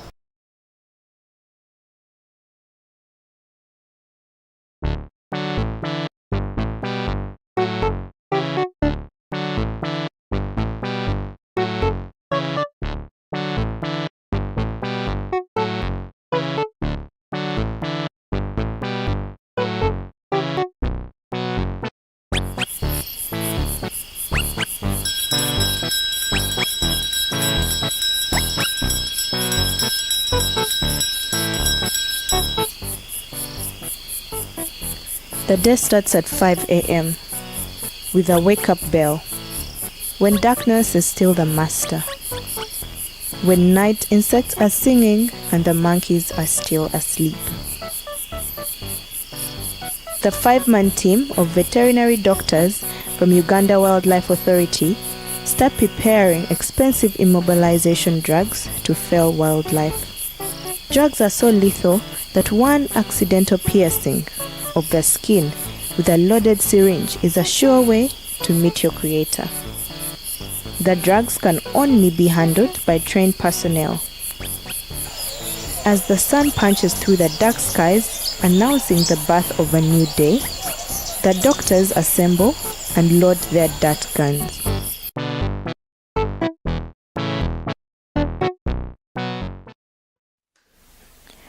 Today is the last day of translocating topis from livestock ranches around Lake Mburo National Park in western Uganda to Katonga Game Reserve, about 150 kilometers away.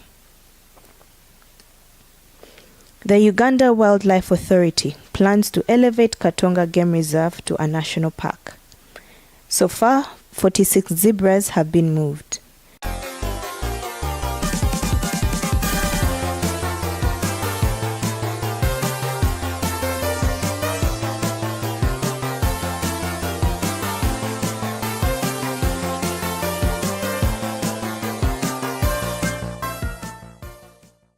We are looking at restocking Katonga Wildlife Reserve. Katonga Wildlife Reserve is one of the wildlife reserves in Uganda that has suffered from encroachment, low wildlife numbers, and we have recovered that reserve. For a long time, it had a number of people that had land titles inside the reserve. These have been compensated and removed, and we are now on a restocking exercise to improve the wildlife stocks in that reserve. And as a long-term plan, we want to have that reserve upgraded into a national park.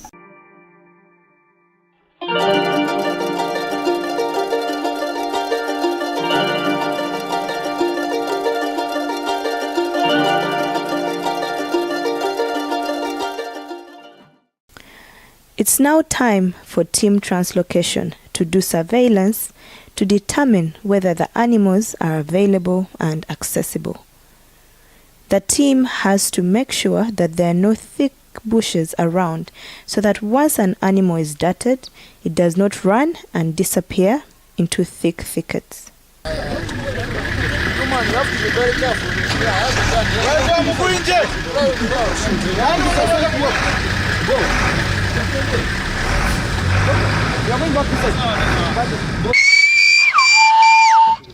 The topis are there, munching on the grass that is still wet with the morning dew. They are unaware they are being watched through the telescopic sight of a dart gun. Some don't know it's their last meal in the ranches. But why are the animals in livestock ranches? Around 1986, half of Lake Mburo National Park was degazetted by the government of Uganda to resettle some communities. Livestock ranches were carved out in some of the degazetted areas, but the animals remained. As the population of the wildlife outside the park increased, so did the competition for pasture and water between livestock and wildlife. About 50% of the wildlife is outside the park in the livestock ranches, thus the need for translocation.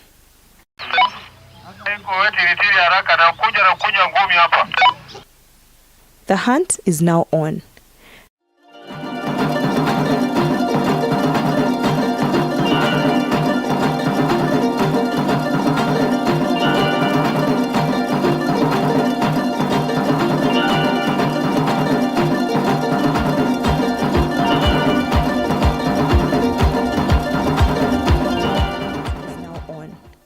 Dr. Margaret spots a topi. She aims her gun but changes her mind. It's pregnant.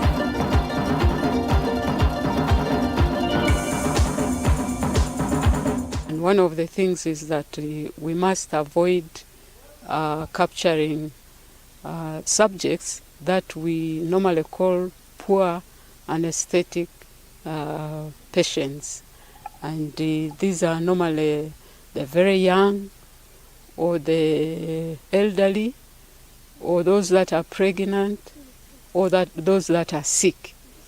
We normally try and avoid those because their response to anesthetic drugs is really poor.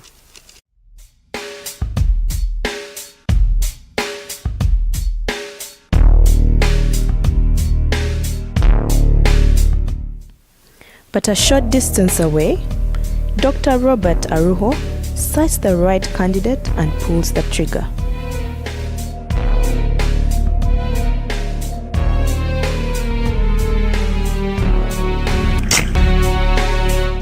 He does not miss. Surprised, the resident monkeys kiss their loved ones goodbye and rush to hide their babies. But the insects are unbothered.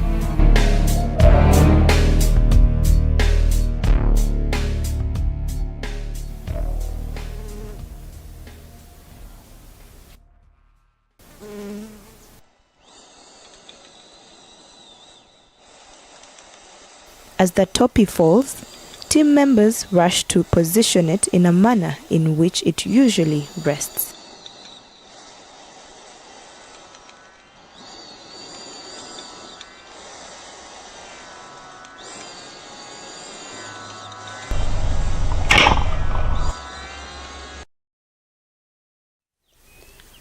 So now you have darted your animal. Now you have to make sure this animal is alive. You don't want any animal that you have darted to die. And so I was saying that when they are resting, different species have the way in which they would lie when they are resting. And so we are dealing with herbivores in this case. Ruminants, those grass eaters, the ones that have 4 stomachs. And so if a ruminant animal lies on a certain side of the body, it will bloat. And so now what you do here is you position it properly. Most of them lie on the chest, crouching like this when they are resting. So you fold the front legs like this, and then you bring the behind legs like this, and then you put it on the chest, and then you pull out the tongue. The reason to pull out the tongue is that when you use anesthetic drugs, the body systems relax, the muscles relax, even the tongue will relax. And once the tongue has relaxed, it will get into the airway. And if you don't get it out of the airway, the animal will suffocate. And therefore you must pull out the tongue. And then you cover the eye, because the eye responses with anesthetic drugs, in most cases, they remain alive. And some of the drugs cause drying effect in the eye. So you cover the eye. The other reason to cover the eye is that if by any chance this animal wakes up, the first thing it will see is the people. And then it will have 2 responses, to attack or to fly. And you don't want it to attack people. So you blindfold it so that by any chance if it wakes up, it's moving around. It doesn't know really what is around it, but it can smell the people. So you position it, you cover the eye, and then you make sure that it's breathing well. So you monitor. There are certain life parameters that you monitor. The respiration rate, the heart rate, the temperature. If the temperature is rising beyond 37 degrees Celsius, you must pour water on it. If the respiration is going down, slowing down, it's probably going to die, so you have to give a respiratory stimulant. There is a drug which we use to stimulate the respiration, so we give it that drug. If the heart rate is also going down, and that is a bad sign. And sometimes, if the respiration after a period of time, in most cases after an hour, if the respiration starts to go up and it is really rising, it's likely that the animal is going to wake up on you. And so those monitoring parameters are really important. And so there is normally a team that is monitoring those things, but there is a team that is collecting samples, because wildlife capture is a very expensive exercise. So we want to take opportunity and collect samples and know what is wrong with these animals. If they have a heavy tick burden, if they have heavy parasite loads and things like that, if they have diseases, because then we use the samples to do analysis. Sometimes when you take animals to a new destination, they come down with different things. And so if they reach their destination after a year maybe, and they start to show certain queer diseases, then you use the samples to trace back to find out, did they actually come to this new destination with this disease, or they actually got it from their new destination. And when you know that, then you are able to undertake certain management decisions. See, when you capture an animal, you, the human person, you have caused it stress. And stress will elicit certain diseases to act. And so you want to take care of that. So when you give it antibiotics, maybe if there was a bacterial infection that could come up and express itself because of the stress, you've already taken care of it. So that is the reason you give antibiotics. And sometimes when you diet these animals, they become rigid, they are shaking, and so you need to give another drug which will relax the muscle, and so it will entirely be based on your assessment. Once the topi is treated, it's put on a pickup truck. If there are many, they're transported at a go and a lorry is used. Single animals can be transported in a cage. Once it is time to move, the animals are again injected to wake them up and the journey starts.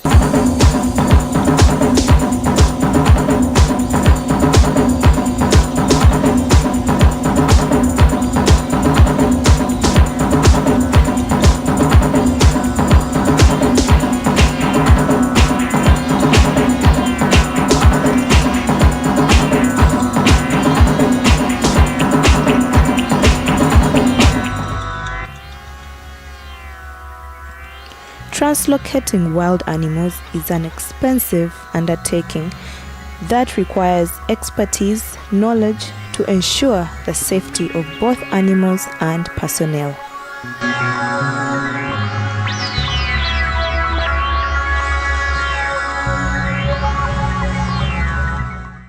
We seriously consider staff safety and the animal safety, and therefore we do things very professionally.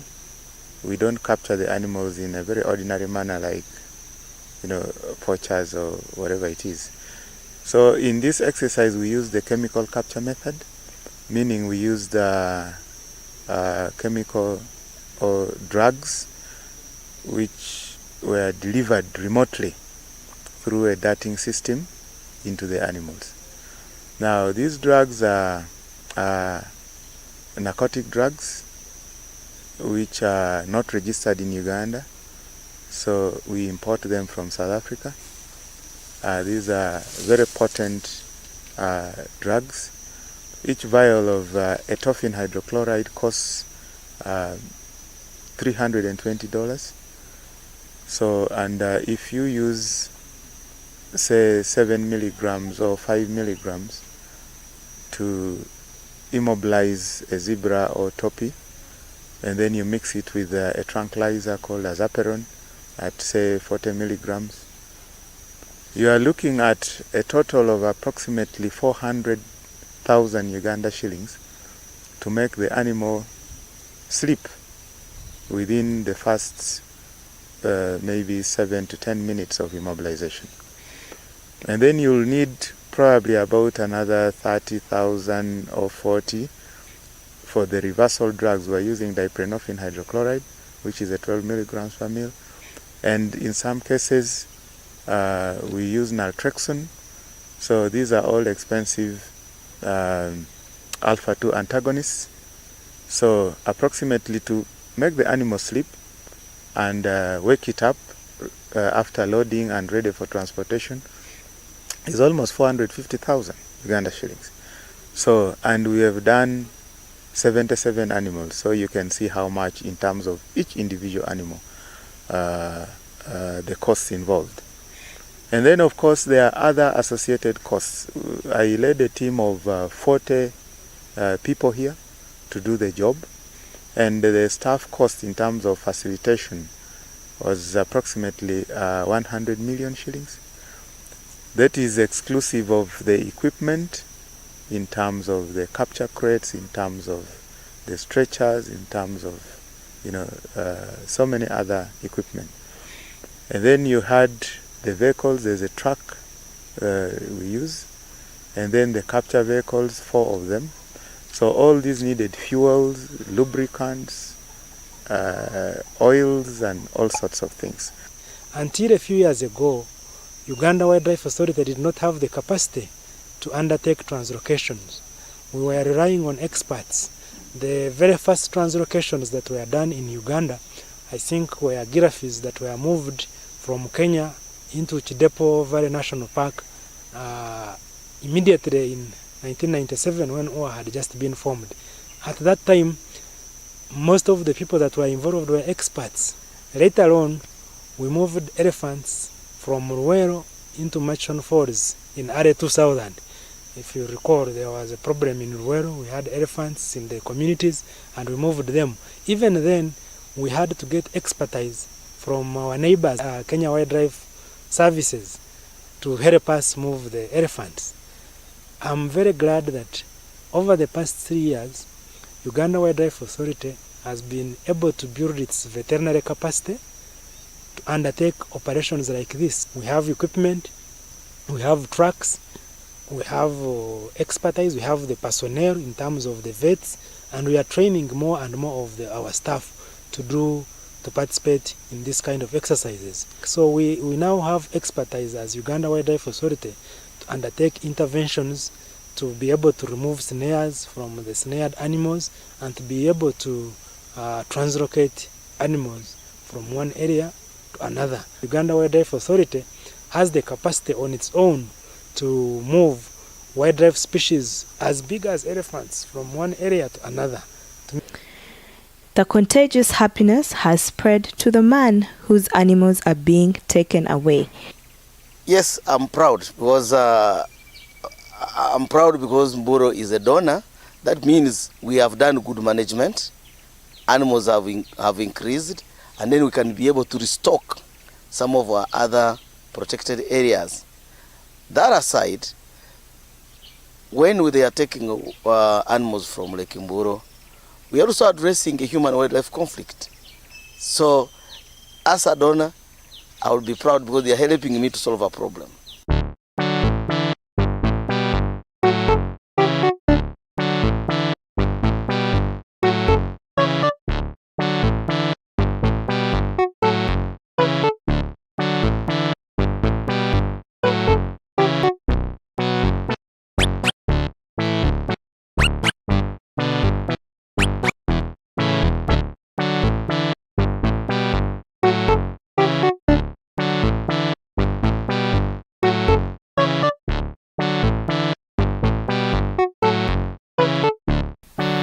Measuring only 370 square kilometers, Lake Mburo National Park has become Uganda's #1 wild donor, with the capacity to restock other parks with wildlife.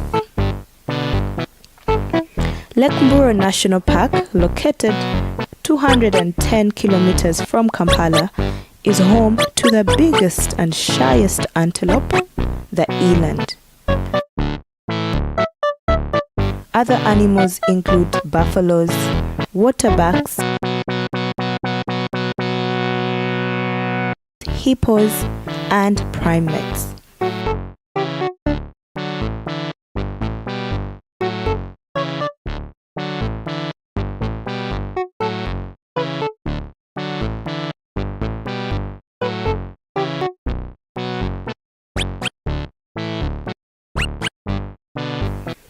Tourist activities offered are game drives,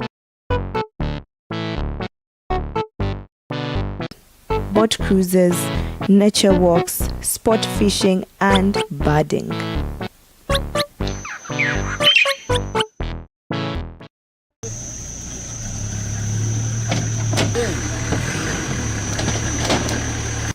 A few hours later, the torpies are released in Katonga Game Reserve.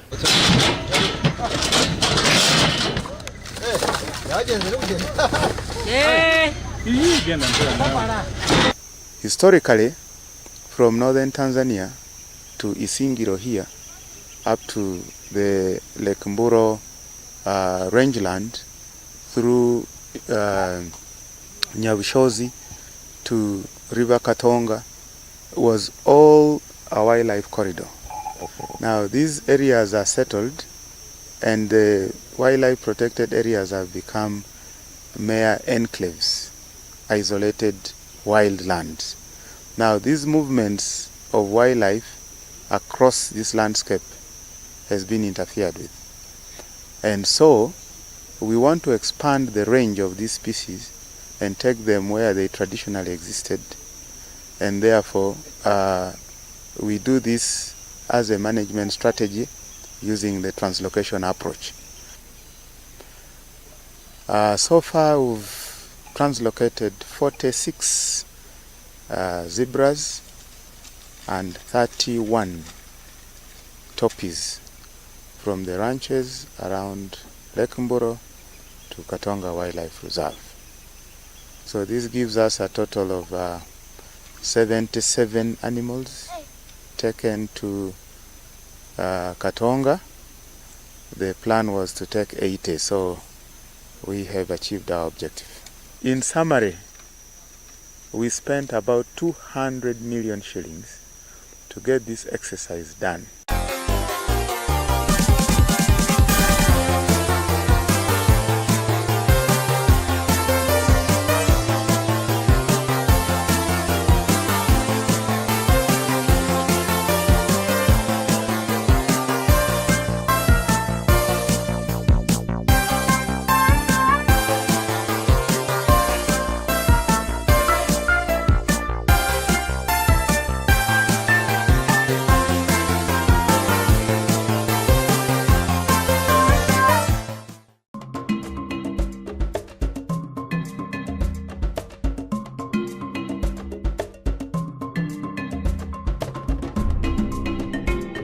Murchison Falls National Park.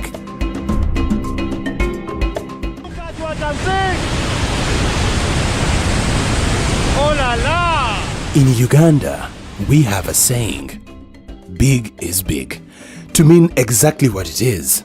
So when it comes to the largest and most endowed protected area in the Pearl of Africa, one stands head and shoulders above the rest. Let us spread our arms and embrace the great Murchison Falls National Park. You are most welcome to Murchison Falls National Park, which is found in my beautiful country, Uganda, the Pearl of Africa. The park lies at the northern end of the Albertine Rift Valley, where the sweeping Munyoro escarpment tumbles into vast palm-dotted savanna. First gazetted as a game reserve in 1926, Murchison Falls is not only Uganda's largest conservation area, but also the oldest, hosting over 76 species of mammals and 451 birds. Where should we start with this wonder of a destination?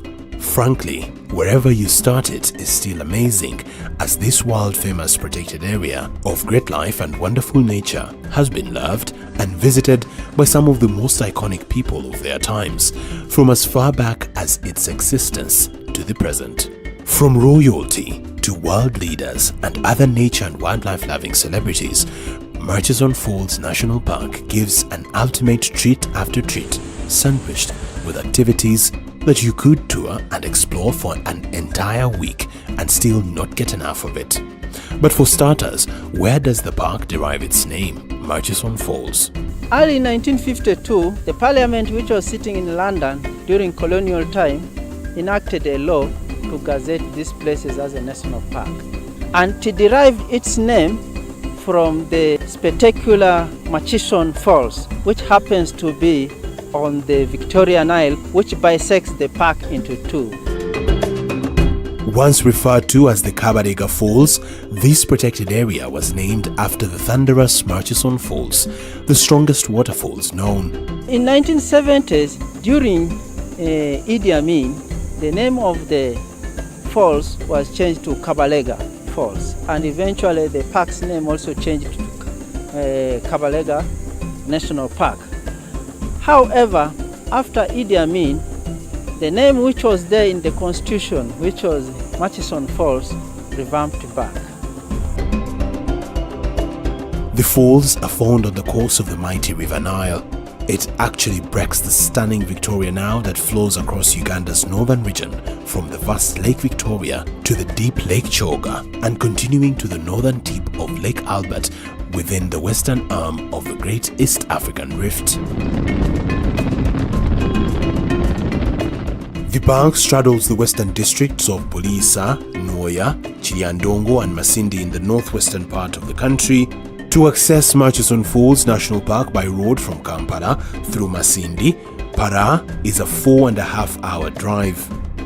The driving distance from Masindi, the nearest large town to the Chibanda area of the national park, is about 72 kilometers, 45 miles, on the well-maintained tourism road. The roads are good enough to accommodate any kind of vehicle, but a four-wheel drive is more suitable for a well-deserved ultimate experience.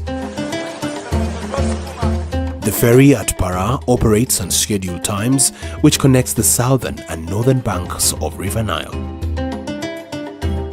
By air, charter services are available to all-weather aerodromes at Pakuba, about 19 kilometers northwest of Para, and Bugungu, 13 kilometers from Park.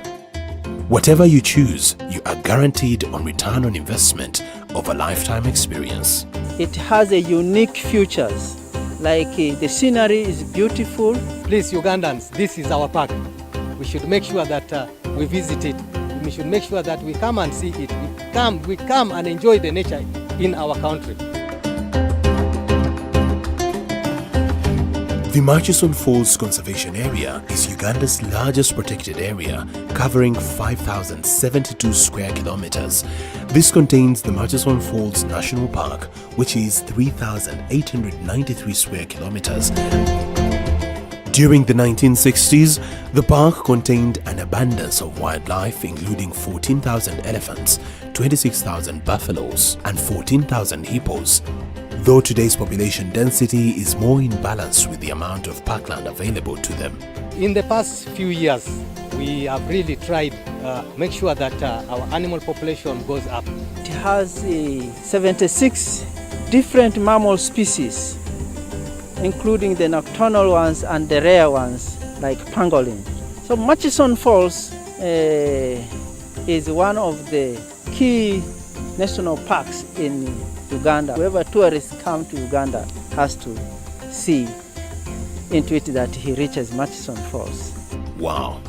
From a captivating history to fascinating wildlife attractions, Murchison Falls will leave you astonished with magical wonder.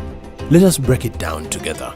Usually, for these views, one needs either an early morning or evening game drive following the Buliji, Albert and Queen's Tracks north of River Nile, among others, which are highly rewarding with high concentrations of wildlife. The vegetation is characterized by savanna, riverine forest and woodland. Wildlife includes lions, leopards, elephants, Jackson's hartebeest, oribis, Uganda corpse and various bird species. The main species we are seeing here, these are the Uganda corpse. These are the animals we see in our national emblem, the coat of arms of Uganda. Behind me are the buffaloes. They are in a herd. A herd is comprising of the male, the female, and the young ones.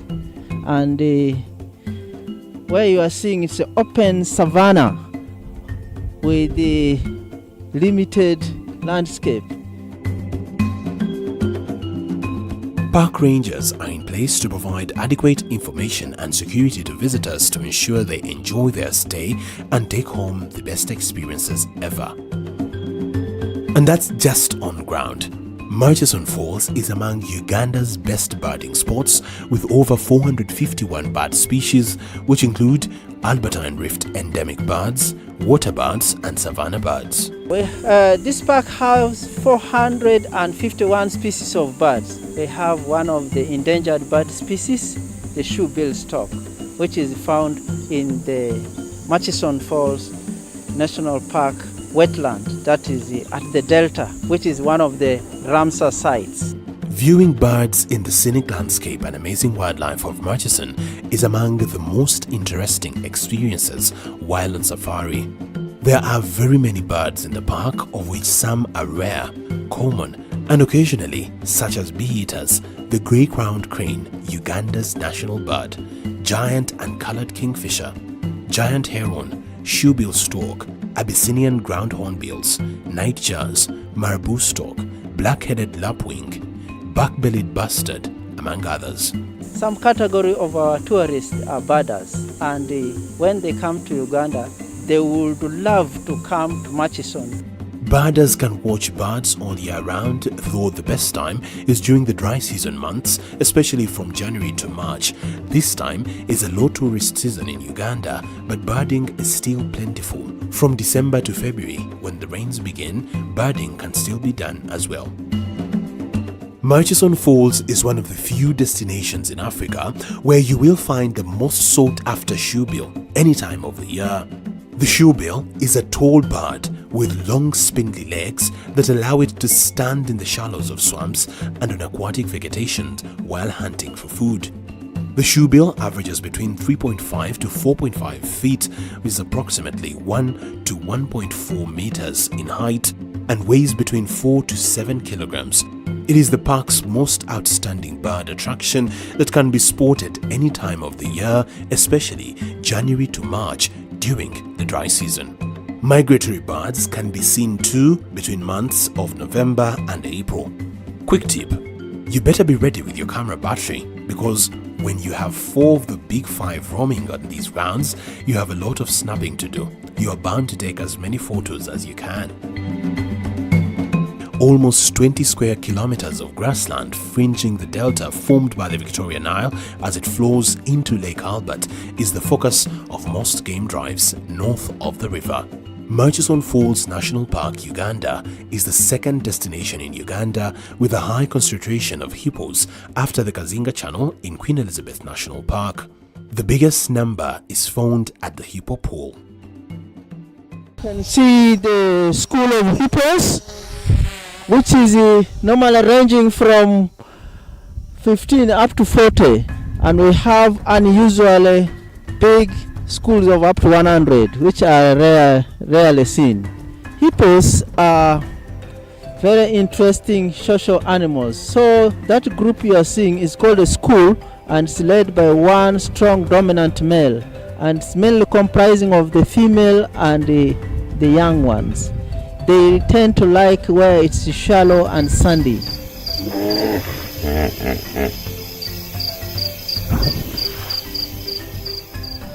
The hippopotamus is a large, mostly herbivorous semi-aquatic mammal and one of the ungulate native of Murchison Falls National Park. They are graceful in water, good swimmers, and can hold their breath underwater for up to 5 minutes. Inside the water, they eat completely nothing.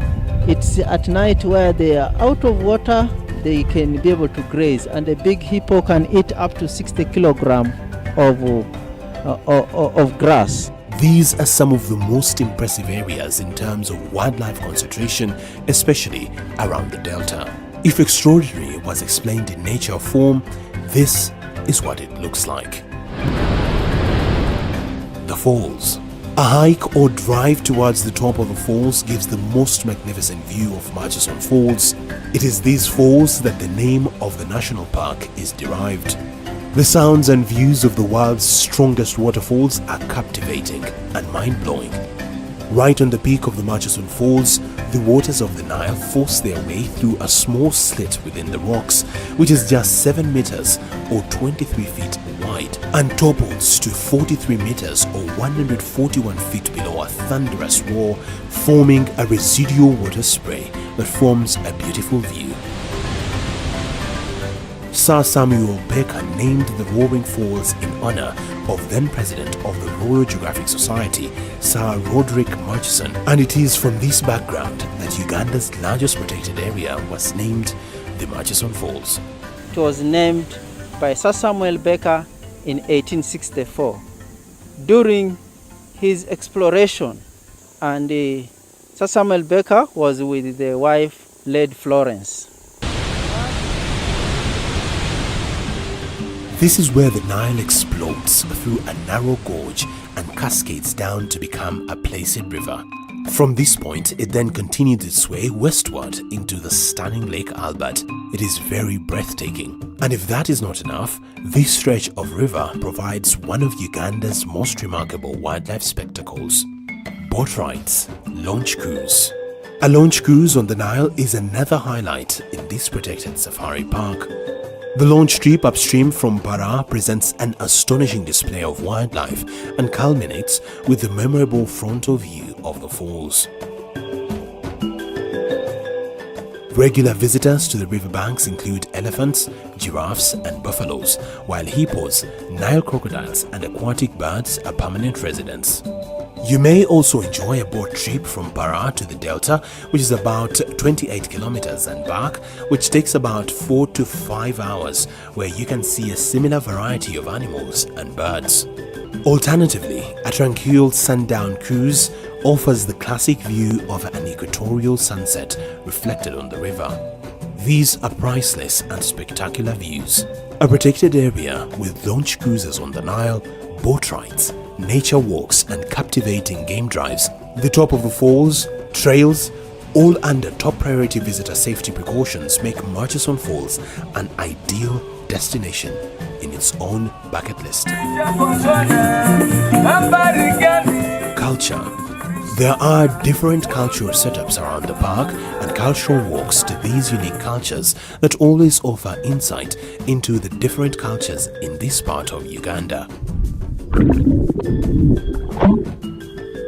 Accommodation. Certainly, this is a destination you want to be at. If accommodation is the concern, worry not. A gateway in this must-be destination, providing a range of accommodation facilities to fit your plan and pocket. There is always something for everyone. From budget, mid-range to luxury, everyone is catered for.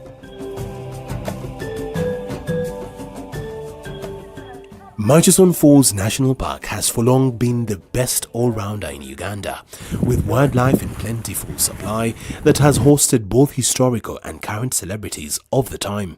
Because of its countless endowments, historical visitors to this must-be destination include Theodore Roosevelt, Ernest Hemingway, several British royals and Sir Winston Churchill, the man who affirmed Uganda as the true pearl of Africa.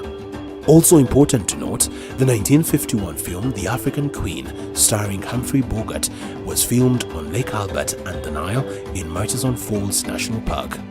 Recently, the celebrity couple, American music star Kanye West and wife Kim Kardashian, enjoyed the scenic Murchison Falls National Park. We have also seen continued domestic celebrities embrace this unique endowed protected area.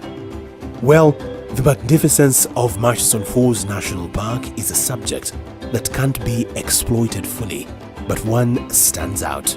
It is always open to receive you any time of the year.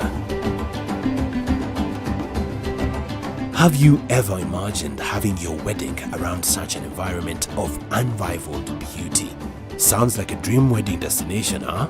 Or wait, how about honeymoon? Alright, let's say you already tied knots. How about a wedding anniversary in the wild of unsurpassed beauty? It could be a getaway with friends, study trip or wild picnic. Whatever it is, don't think twice. Just connect with us for more information and prepare to hit the road on a journey to be part of this once-in-a-lifetime testimony. Please Connect with us or call us at Murchison Falls National Park office on +256 392 881 345 or at Uganda Wildlife Authority head office at +256 414 355 000, Plot 7, Chira Road, Kamocha, PO Box 3530, Kampala, Uganda. You can follow us on social media for constant updates: Facebook, YouTube, Uganda Wildlife Authority, Twitter, Instagram, UG Wildlife.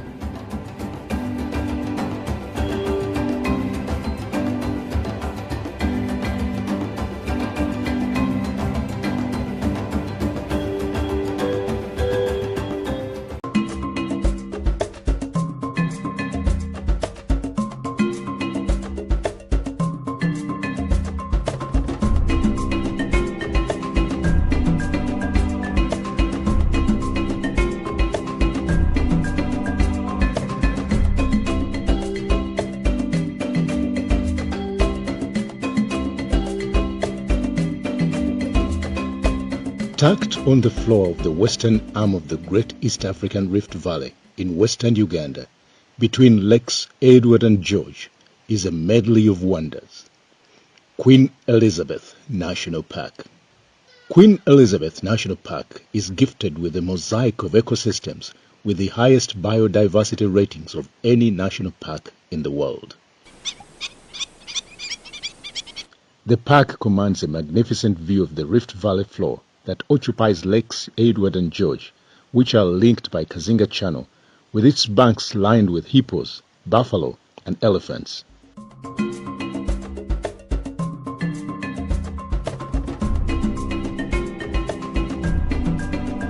Its remarkable variety of ecosystems range from semi-deciduous tropical forests to green meadows, savanna, swamps, sparkling lakes, and numerous craters carved into rolling green hills.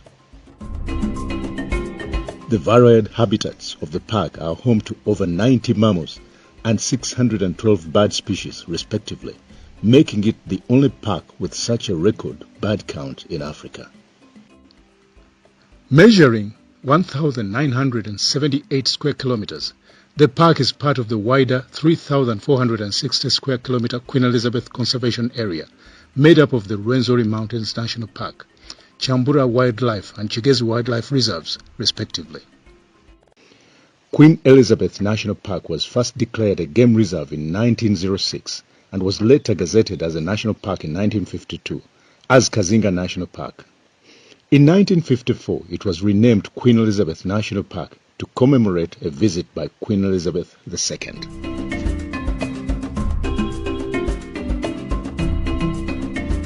Queen Elizabeth National Park is about 400 kilometers by road from Kampala, the capital city of Uganda. Charter flights can be arranged to existing airstrips in Kasese, Mwea, and Ishasha. There are also scheduled flights to the nearby Chihihi airfield. Because of its unique characteristics that include over 10 fishing communities within its borders, Queen Elizabeth National Park was designated Biosphere Reserve under UNESCO auspices, thus the name Medley of Wonders. We have 11 fishing villages which are officially gazetted within this protected area.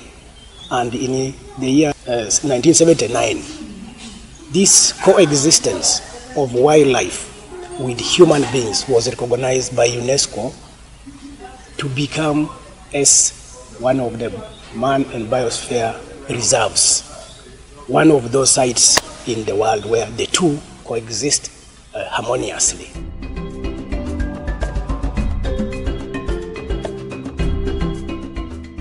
Uganda Wildlife Authority puts a lot of effort to preserve and manage the park resources.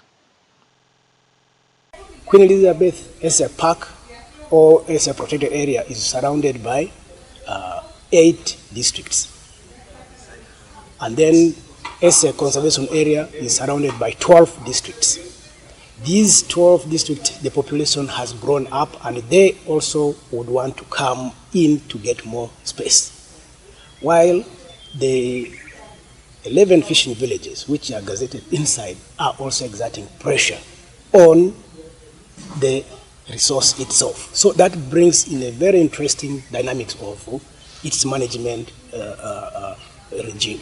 From that aspect there, we now have to address that threat. And how do we do it? We have the whole law enforcement unit that is there actually to address this. Law enforcement is basically there to ensure that these activities in protected areas are curtailed. And how do we curtail this? First of all is by conducting patrols. We move out, conduct patrols in the protected areas, and when we are patrolling, we are basically looking for the people who could have entered into these protected areas without authority and with bad intention, for example, of killing wildlife. So in the course of our patrols, we do arrest. Upon arrest, we jointly investigate with the police and other security agencies. We then ensure that these offenders are prosecuted.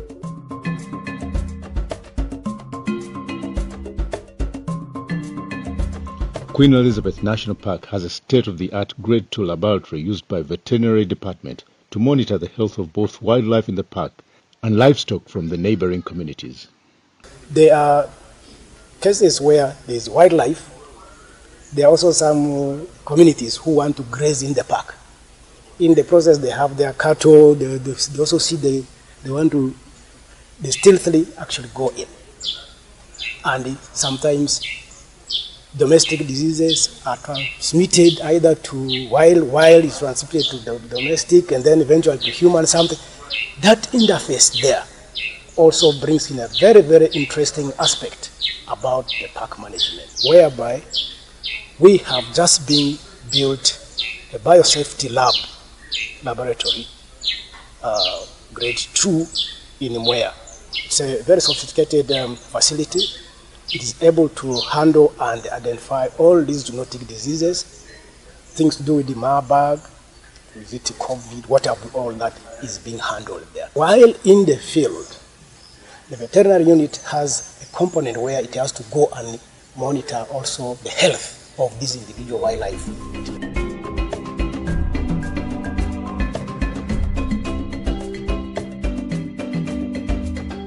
The Research and Monitoring Department helps the park authorities to know what they are managing through research to make informed decisions. This is a complex ecosystem. We don't know. We actually do not know fully what goes on where. So that brings in the idea of research and ecological monitoring. We need to monitor what we have. We also need to know. We find occasionally we undertake wildlife surveys to know the population we have, how many are there. This is a very important component because it is important for making decisions. The information, the recommendations that are got from this research, it gives us to make informed decisions.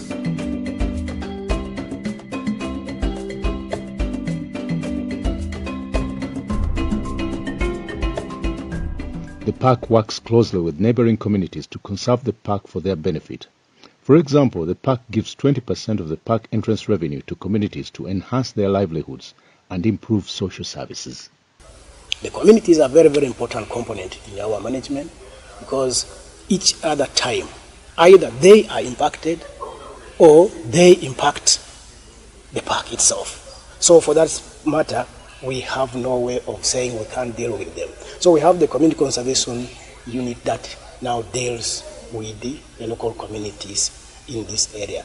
And of course, with their support, that is how we are able to cause some change or see some positive changes for the good of wildlife. And majorly the areas we do in this, we manage the human-wildlife conflict which occurs. We also manage things to do with the revenue share. The 20% of gate collections is supposed to go to the communities. So it is the community conservation unit that handles that with the communities so that they actually benefit out of this revenue that comes out of tourism.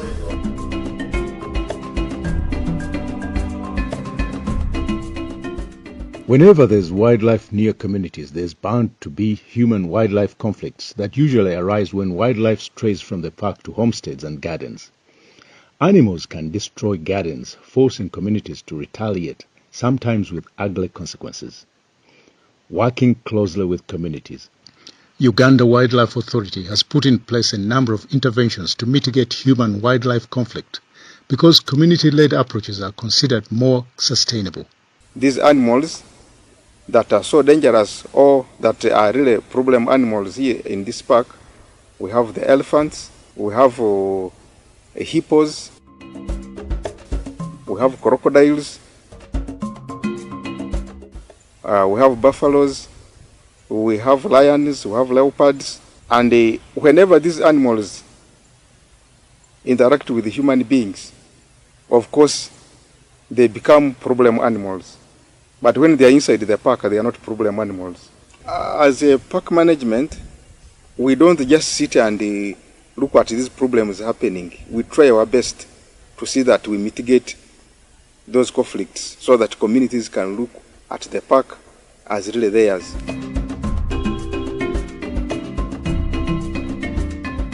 We have constructed electric fence from Kasese, Cobalt Company Limited site, up to Chikorongo, then again from Chikorongo to Kavirizi. And right now we are constructing between Nyamugasani and Isango stretch. Then in Chambura, we have constructed from a village called Chenzaza through Kakari to Kagarama.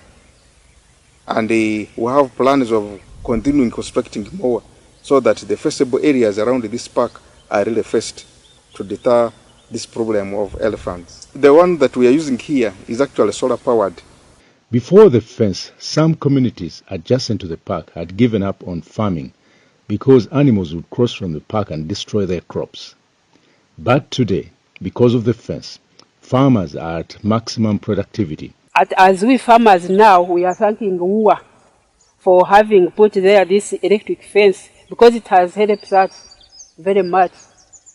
Before the electric fence came, all men would sleep there in the park because they want to chase away the elephants. But now, no, because of the electric fence, they can't go there. The electric fence chases away all the animals. And now the income of our families has increased. Before the electric fence, we could get in a hika, we could get like 20 or 50 kilograms because of the animals. But now we can get like 2 tons or 3 tons from one acre. Nyoni ngambira wa mwebare munonga ukukorera ikitimba kandi tuntubasima ukumize mwaho inzozo zabire nzituonera tuzikiza nitwe tuzireba bureba nazo zitureba konka tizine chance yo gukora ki yo garuka umbihingwa bitu inzozo zabire nizikiza tukabata saruraje wabiruhinga nkapamba ayo kweno giyamo ibideya nkamukaga ugiyamo ibideya 2 ukinga nk'ebihimba ayo kweno yamo nsaho 2 uyihamo de 2 ebicyori kandi byo kota kwata muzikazi birigira kimwe hate ntasya muyikato muyikara ahitwingire mbone zuzayigendire ihate no muhikano ba watasha kake munonga no butayize miliyoni 2 na 2 n'icweka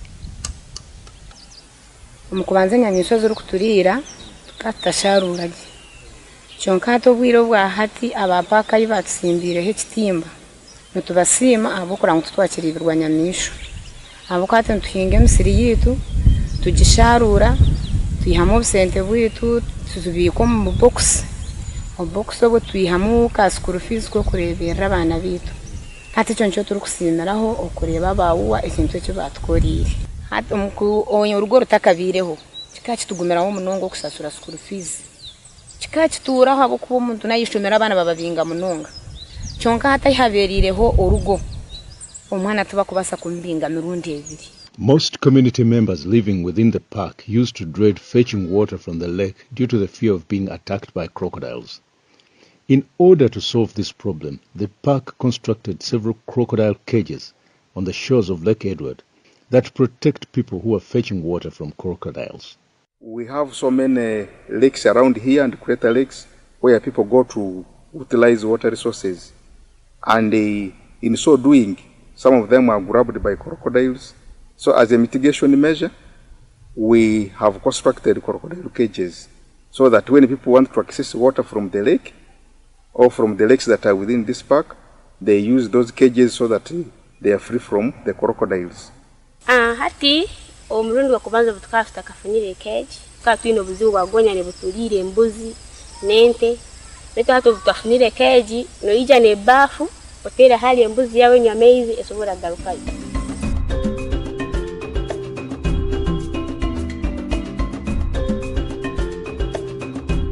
The funds to run the park come from tourism activities. The diverse ecosystems within the park, which include sprawling savanna, shady human forests, sparkling lakes and wetlands, make Queen Elizabeth the ideal destination for classic big game safaris. The Kazinga Channel, which connects Lake Edward to Lake George, is popular for its boat cruises. It is an oasis for many of the fascinating species that inhabit the park. The boat experience gives visitors a chance to watch hundreds of enormous hippos, buffaloes,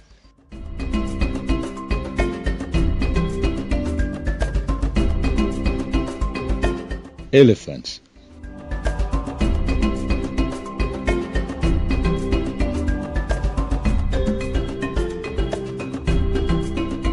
crocodiles, and a variety of water birds along the shoreline. Hundreds of African skimmers may be seen roosting on the sandbars, pelicans, and much more.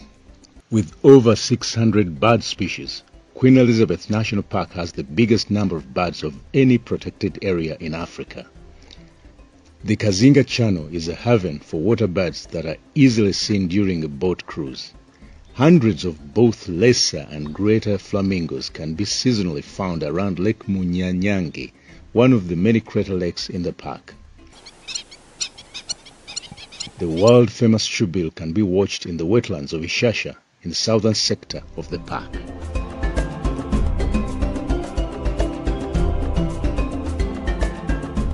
From time immemorial, residents of the Katwe community within the park have mined salt from Lake Katwe.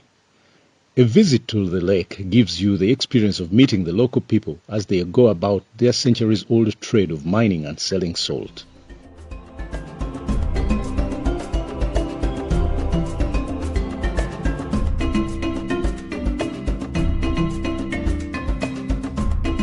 Nature walks can be done in Maramagambo Forest and in Ishasha around Ishasha River, where you may spot a variety of forest and savanna species, as well as having a unique opportunity to get extremely close to hippos in Ishasha River while on foot.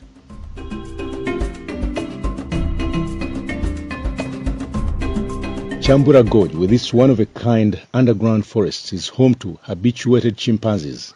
The most popular activity in the underground forest is chimpanzee tracking.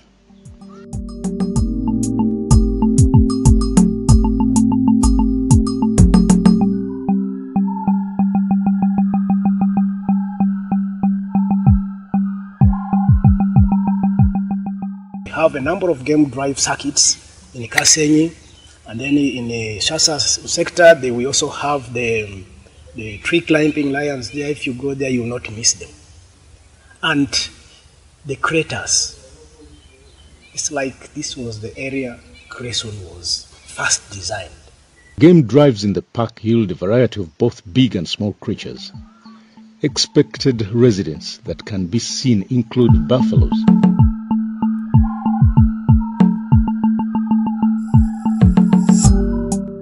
elephants,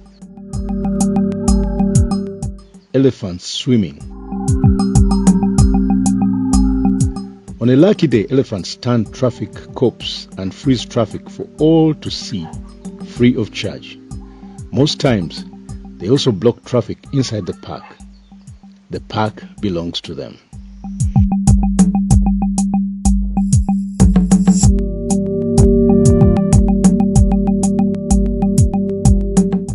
The list of animals is long. Uganda cobs, waterbacks,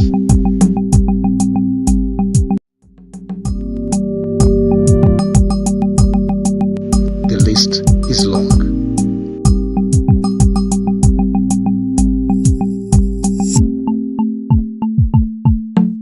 And of course, self-cleaning nature.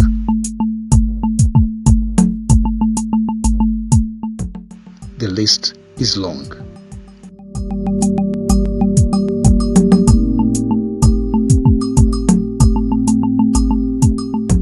Queen Elizabeth is the only national park in Uganda that offers lion tracking as an activity. Lion tracking offers tourists an opportunity to get close to the lions in their natural habitat. It involves following lions closely to learn about their behavior, natural habitat, and feeding habits. Experiential lion tracking increases the chances of seeing lions at close range. Some lions have been collared with electronic chips, making it possible to track them using a GPS application on mobile phones. Tourists pay an extra fee for this activity.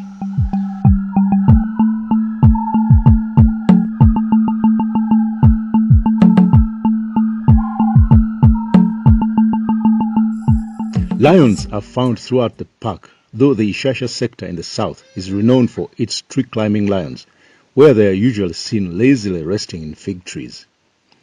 Your safari in Queen Elizabeth National Park will not be complete when you don't visit Ishasha to watch lions in trees. Lions in a tree. It is a dream come true. Tourists are in no rush to leave. They love the lions in trees.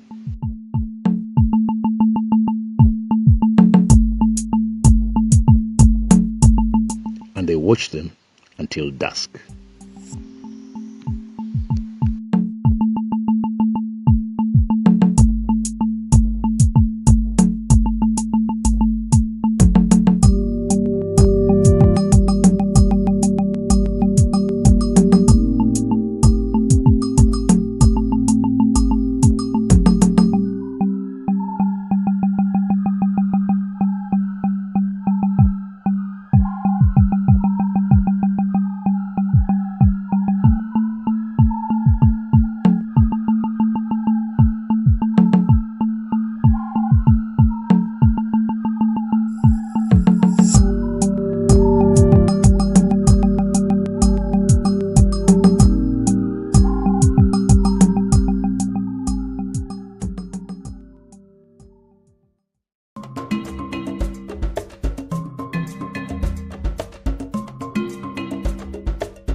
Kidepo Valley National Park. In the African continent of dreams, the quiet savannah is more alive than it seems. The warning call of an impala, the scent and roar of a lion, reminding us he is unbeatable. And the cheetah speeds so quick as lightning, somehow undefeatable. The thrill of the chase and the excitement of the kill. You might call it a wildlife movie that rotates on survival for the fittest in the far north of East Uganda in Karamoja sub-region. Regardless what you call it, one thing stands out: the destination that is home to unique creatures. This is a tale of Kidepo Valley National Park. Location: Kidepo Valley Park, a tapestry of rugged scenery, vibrant wildlife, Karamojong warrior herdsmen, and the Ik people on remote Mount Morongole. This amazing wonderland is located near Karenga in Gabon district in the northeastern corner of Uganda. The park is approximately 220 kilometers by road northwest of Moroto, the largest town in the sub-region. It is approximately 520 kilometers by road northeast of Kampala, Uganda's capital and largest city. The park borders South Sudan in the northwest and Kenya in the northeast. Accessibility by road. There are 4 routes by road, 705-kilometer journey from Kampala via Lira, Kotido, Kabong and then to Kidepo. The 780-kilometer journey from Kampala via Mbale, Soroti, Matany, Kotido, Kabong and on to Kidepo, and the 571-kilometer journey from Kampala through Gulu, Kitgum and to Kidepo. One will need a good 4x4 vehicle, especially during the rainy season. By air. Chartered aircrafts to Kidepo may be arranged from Kajansi or Entebbe International Airport to Lemej airstrip near the park headquarters. Flights take 2 hours. Even when Kidepo is the farthest park, what awaits you far outweighs the cost of a flight or the long journey to the true African wilderness. Background. Once attributed to as the Forgotten Eden, Kidepo Valley National Park is popularly known as the true African wilderness found in the far northeast of the Pearl of Africa. Deriving its name from a Dodoth verb, akidep, meaning to pick up, Kidepo was inhabited by Dodoth pastoralists and the Ik farmers before it was gazetted as a game reserve in 1958. This park is made up of 2 valleys. We have Narrows Valley, which is taken from the Karamojong word Erus, which means mud. And then the other valley towards South Sudan is called Kidepo. This is where the park got the name Kidepo from. Sometimes back before time of settlement, there lived communities in this area. And they could be eaten by famine. And they resort to picking the fruits of the Borasas palm trees. Therefore, when the time of naming this park arrived, the local community said, let us call this park Kidepo, to remember the times when they picked the fruits of the Borasas palm tree. Hence, Kidepo is from the Karamojong word Kedep, which means pick something from down. Kidepo Valley National Park is located at the extreme northeastern corner of Uganda, and it is being bordered by 2 countries. To the northwest, we have got South Sudan, and then to the northeast, we have got Kenya. This park covers an area of 1,442 square kilometers, and it is the 3rd largest national park in Uganda, after Queen Elizabeth and Murchison Falls National Park. The Dodoth, Ik, and Ketebo or Mening are the inhabitant farmers and hunters who lived in the area since the 1800s before it was gazetted as a game reserve. Later, the reserve was converted into the Kidepo Valley National Park in 1962. The purpose for gazetting it was both to protect the animals from hunters and to prevent further clearing of bush for sesafly control. This park was gazetted to protect resident and migratory wildlife. Uganda is one of the most ethnically diverse countries in the world and home to over 56 tribes and about 9 indigenous communities. These various ethnic groups have their own beliefs, culture, traditions, norms, and more.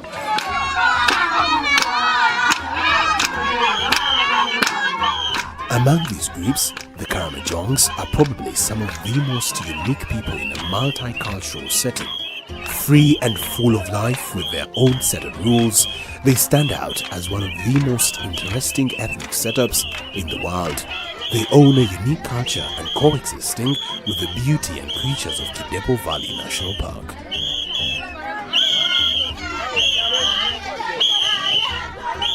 Geology. Traversed by large sand rivers, the park is renowned for its distinctive composition of wild game coexisting with the dry mountain forests, open savanna, and hilltops capped by various rock gorges. The isolated wilderness is dominated by the 2,750-meter-high Mount Morongole and transected by the Kidepo and Great Narus rivers.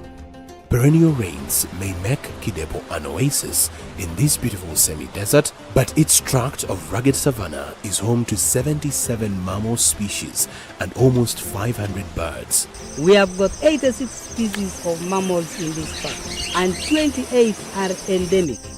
Among the endemic species, we have the Chandler's mountain reedbuck, the cliff springer, the Gunzat's dik-dik, among others. Then when we come to the carnivorous, we have the cheetah, which is the fastest cat in the world. It is only found here in Kidepo. We have got the striped hyena, the caracal, the bat-eared fox, among others. Also alongside, we have got other animals, elephants, giraffes, common eland, zebras, Jackson Atlas, among others. Game viewing is exciting all year round, and so is bird watching, foot safaris and mount climbing. And even in the dry season, it is worth the drive just to visit the seasonal Kidepo River and stroll along its wide bed of white sand between banks covered with borasus palm trees. The soil in the park is clayey.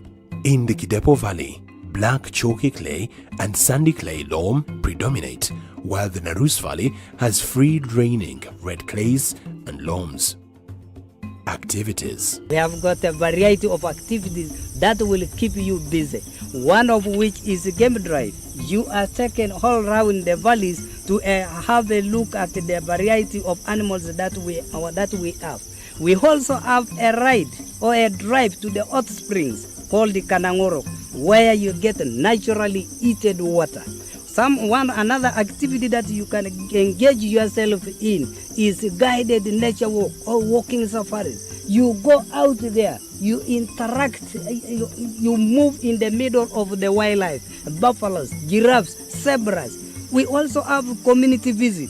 You go and have experience of the Karamojong lifestyle, the way they jump, and you get the interpretation of this jumping. For example, we have the dance called Ewoya, which was interpreted to mean the more you dance or the more you jump higher, if you are a gent, the most beautiful lady you get. And if you are a lady, the higher you jump, the most handsome man you get. We also make you engaged in activities such as hiking. For example, we take you to Mount Lonyili, which is to the west of Narus Valley.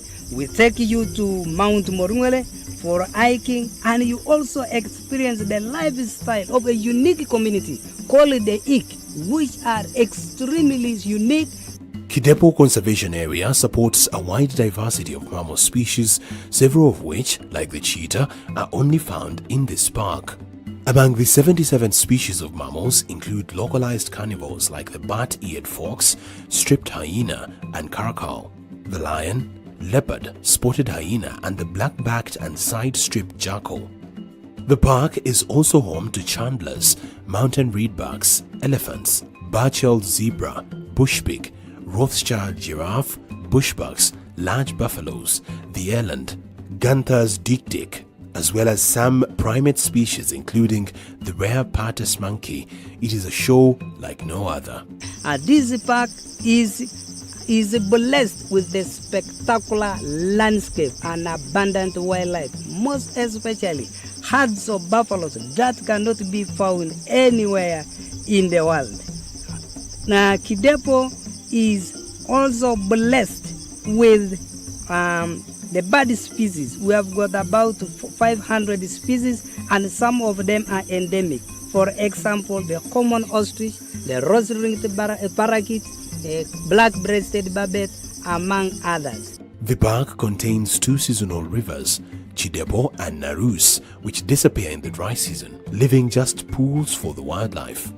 Its seasonal nature also sets it apart as Uganda's most isolated national park, but the few who make the long journey north through the wild frontier region of Karamoja always agree that it is also the most magnificent, for it ranks among Africa's biggest wonders. From Apoka, in the heart of the park, a savanna landscape extends far beyond the gazetted area, towards horizons outlined by distant mountain ranges. During the dry season, the only permanent water in the park is found in wetlands and remnant pools in the broad Narus Valley near Apoka. These seasonal oases, combined with the open savanna terrain, make the Narus Valley the park's prime game viewing location. Kidepo experiences 2 seasons. One short rainy season, which begins from the month of April and ends in October. And then the dry season completes the rest of the remaining months. The valleys. The park consists of 2 valleys, Narus and Kidepo.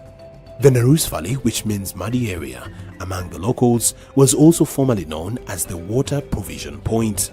This area that was always scrambled for by the native tribes, the Napore and the Mening of South Sudan during the dry season, today serves as the heart of tourism due to the presence of water throughout the year, thus attracting a lot of wild animals. Kidepo Valley, where the park gets its name, is known for the Borassus tree plantations stretching approximately 100 meters wide, naturally planted by elephant droppings throughout the years. These trees also worked as the source of food during food crisis in the 17th and 18th century. The valley floors of Narus and Kidepo Valley rise between 900 to 1,200 meters above sea level, whereas the summits we have to the west Lonyili Mountain and Morungole in the far northeast. These rise between 2,000 to 2,750 meters above sea level. Kidepo prides of an extensive bird list of over 475 species, a number only second to Queen Elizabeth National Park's 625 species. Highlighted ones include the ostrich, Cory bustard, secretary bird, red-throated bee-eaters, and the Abyssinian ground hornbill. Kidepo is also notable for its various species of birds of prey, including the Verox eagle, Egyptian vulture, and pygmy falcon. Mount Elgon National Park. Once upon a time, back in the days, one could stand here at over 6,000 meters above sea level. So high that you could practically look down on the whole of Africa. History has it that Mount Elgon was once the highest on the continent, but volcanic eruptions took a toll. With a critical eye, one could think it is a natural skyscraper built over the years and yet far more spectacular than that. This is a tale of a gallant mountain whose ecological scenes motivated the formation of one of Uganda's protected areas. Mount Elgon National Park. Mount Elgon National Park derives its name from its biggest attraction, Mount Elgon. Currently standing at a height of 4,321 meters above sea level, this is Wagai, the highest peak of one of Africa's greatest mountain, the Elgon. Mount Elgon has 4 trails where we can track up to Wagai Peak. And these trails are, we have the Piswa Trail, which is in Kapkwata, sides of Kapchora. Same to Sipi Trail, which is in Kapkwai, that's also in Kapchora. Then we have Sasa Trail, which is Dadiri, that is in Chironko district. Here we're in Bududa district. Mount Elgon was once Africa's highest mountain, far exceeding Kilimanjaro's current 5,895 meters. Millennia of erosion and volcanic eruptions have reduced its height, relegating it to the 4th highest peak in East Africa and 8th on the continent.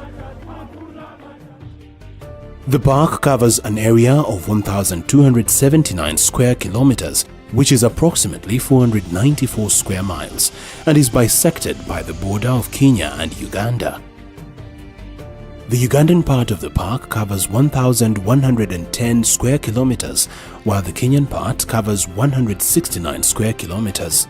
Besides being shared by Uganda and Kenya, it is also the oldest and largest solitary volcanic mountain in East Africa. More so, Mount Elgon has the largest volcanic base in the whole world. Its vast form, 80 kilometers in diameter, rising more than 3,000 meters above its surrounding plains, Mount Elgon is an extinct volcano that first erupted more than 24 million years ago. With the largest surface area of any extinct volcano in the world, Mount Elgon's Wagagai is the second highest mountain peak in Uganda after Mount Rwenzori's Margarita. Even when the mountain sits both in the borders of eastern Uganda and western Kenya, over 2/3 of the entire mountain and its highest peak, Wagagai, are located entirely within Uganda. The mountain's cool heights offer a breather from the hot plains below, with the higher altitude that provides refuge to various flora and fauna, seen so rare to find elsewhere in the world. It is without a doubt that such unique aspects create the destination and protected area that Mount Elgon National Park is. Mount Elgon National Park lies 235 kilometers east of Kampala. It is quite accessible by road. After a short distance of 3 to 4 hours of a drive from Kampala, the capital of Uganda, a tarmac road runs through Jinja to Mbale town at the western base of Mount Elgon. Maram roads lead off the Mbale-Kapchora road to reach the various trailheads. The people, tribes and tradition. Tradition has it that Mountain Elgon is named after the Elgonyi tribe, who long ago once lived in huge caves on the south side of the mountain. Currently, it is home to two tribes, the Bagisu and the Sabin, with the marginalized Ndorobos, a hunter-gatherer and pastoralist community forced to dwell deep within the forest of Benet. The Bagisu, also known as the Bamasaba or Sokwia, consider Mountain Elgon to be the embodiment of their founding father, Masaba, and refer to the mountain by his name. Interestingly, the Bagisu assert that their ancestors were called Mundu and Sera, whom tradition says came out of a hole in Mountain Elgon. This protected area was at some point on the verge of complete extinction with massive deforestation and human settlement. Now, it is thriving as one of the best destinations in the Pearl of Africa. Thanks to Uganda Wildlife Authority, Mount Elgon National Park was gazetted in 1968. Flora and fauna. The park is endowed with variety and breathtaking scenery of cliffs, caves, waterfalls, gorges, mesas, calderas, hot springs, and mountain peaks.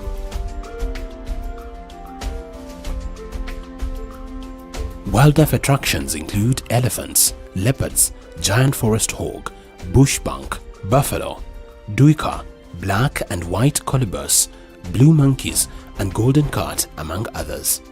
All these are spiced up by over 300 bird species, including African goshawk, Chub's kistocola, white-chinned prinia, African blue flycatchers, chinspot batis, Mackinnon's fiscal, and Luda's bush shrikes, and bagelfetch, to mention.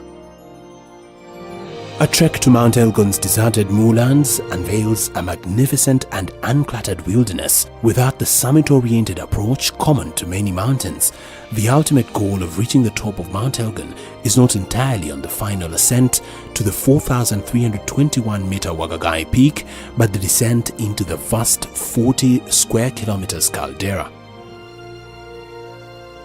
Mount Elgon is a water catchment area with many water bodies, rivers, and this is one of the rivers from the mountain, and it's called River Manafa.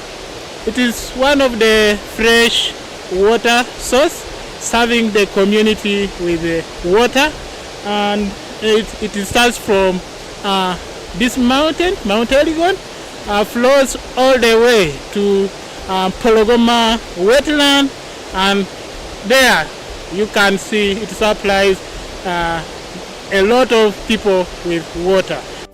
Visiting Mount Elgon National Park presents an exciting setting for extended hikes. Besides the breathtaking unique flora and fauna, one should always expect an experience of the magnificent waterfalls, enormous caves, scenic peaks and gorges, and hot springs which bubble up at 48 degrees Celsius. Visits at Mount Elgon National Park are most enjoyed during the drier seasons from June to August and December to March, but then during the wetter months, trekking is also manageable and quite fun. By the way, no technical climbing equipment or skills are required, and all major peaks are accessible to hikers. There are various activities one can engage while in this must-be destination.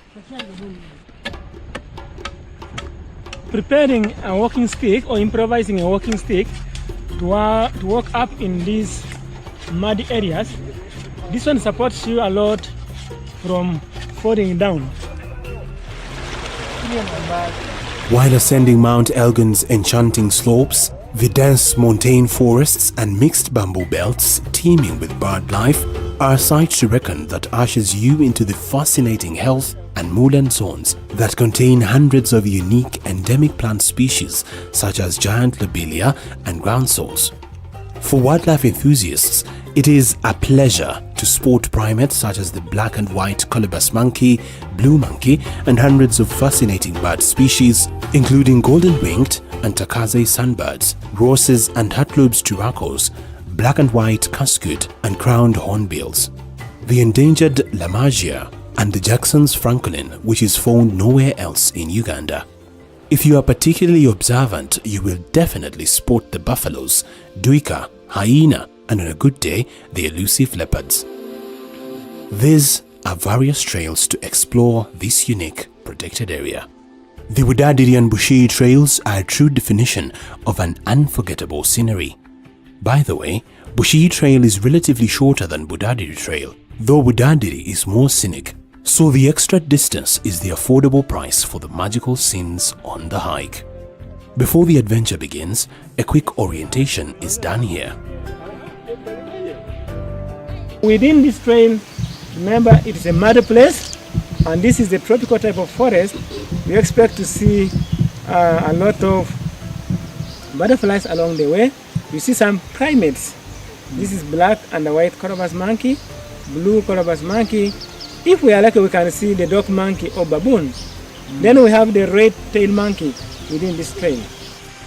This is to get you psychologically and physically prepared for the unforgettable adventure that only Mount Elgon National Park can give. Did we say no technical climbing equipment or skills are required to reach the main caldera or the peaks? Now you know. A choice of trails are available to give you an interesting and unique experience of the flora and fauna, waterfalls, lakes, caves, gorges, and the bubbling hot springs. Bushiri Trail is one of the new trails that have just come up, and we are delighted to share it and share the experience that we have for tourism on it. It takes around 3 days to go up and down, and the first campsite where we are now designated to takes 4 hours. We are designated to see nice scenery here. We are looking at a regenerating forest. This forest had died out, but we worked with the First Foundation. We replanted the indigenous trees, and so they have regenerated. The other trails are Salsa Trail, Buddukiro Trailhead, which is also easily accessible from Mbale and one of the most direct routes to the peak. It passes through the park's largest bamboo forest. By the way, it is also a steep and rugged climb of over 1,600 meters on the first day. For a more gentle climb, which is about 660 meters on the first day, you may choose to ascend via Pisa Trail, Kapkwata Trailhead. Along this route, you can explore the vast Podocarpus forest, which is also an excellent place for wildlife viewing. The CP Trail takes 4 to 6 days and 56 kilometers for a 4-round trip at the Kapkwai Forest Exploration Center. This is the longest trail to the peaks, passing through the northwestern mountainside, through Tutum Cave to enter the caldera and reach Wagagai Peak. The longest climb of over 1,600 meters is completed on the first day before crossing the park's largest area of bamboo and passing Jackson's Pool on the way to Wagagai Peak. Very scenic. Further still, the other starts at the village of Kapkwata on the northern side of the mountain. It traverses through softwood plantation to the Podocarpus forest. It is notable for its rich wildlife and spectacular views of the Karamoja Plains. The Biswa Trail also passes through the hot springs on the way to the caldera and the peaks. The information from the rangers about conservation in this protected area is something that keeps you going. The trails often begin gently but get sweaty as the stamina builds. The full trekking circuit to the peaks takes 4 to 7 days to complete. It is advisable to consider this adventurous trek after a guided discussion with an information clerk at the Mount Elgon Conservation Area offices in Mbale, Budadiri, Bushii or Kapkwata visitor centers. Man, this is tough.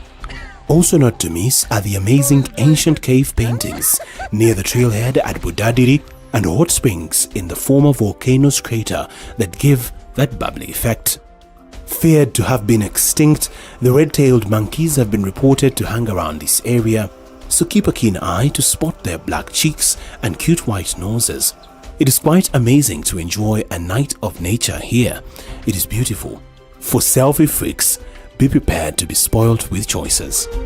There are basic campsites located at strategic points along the various trekking circuits. Enjoy the current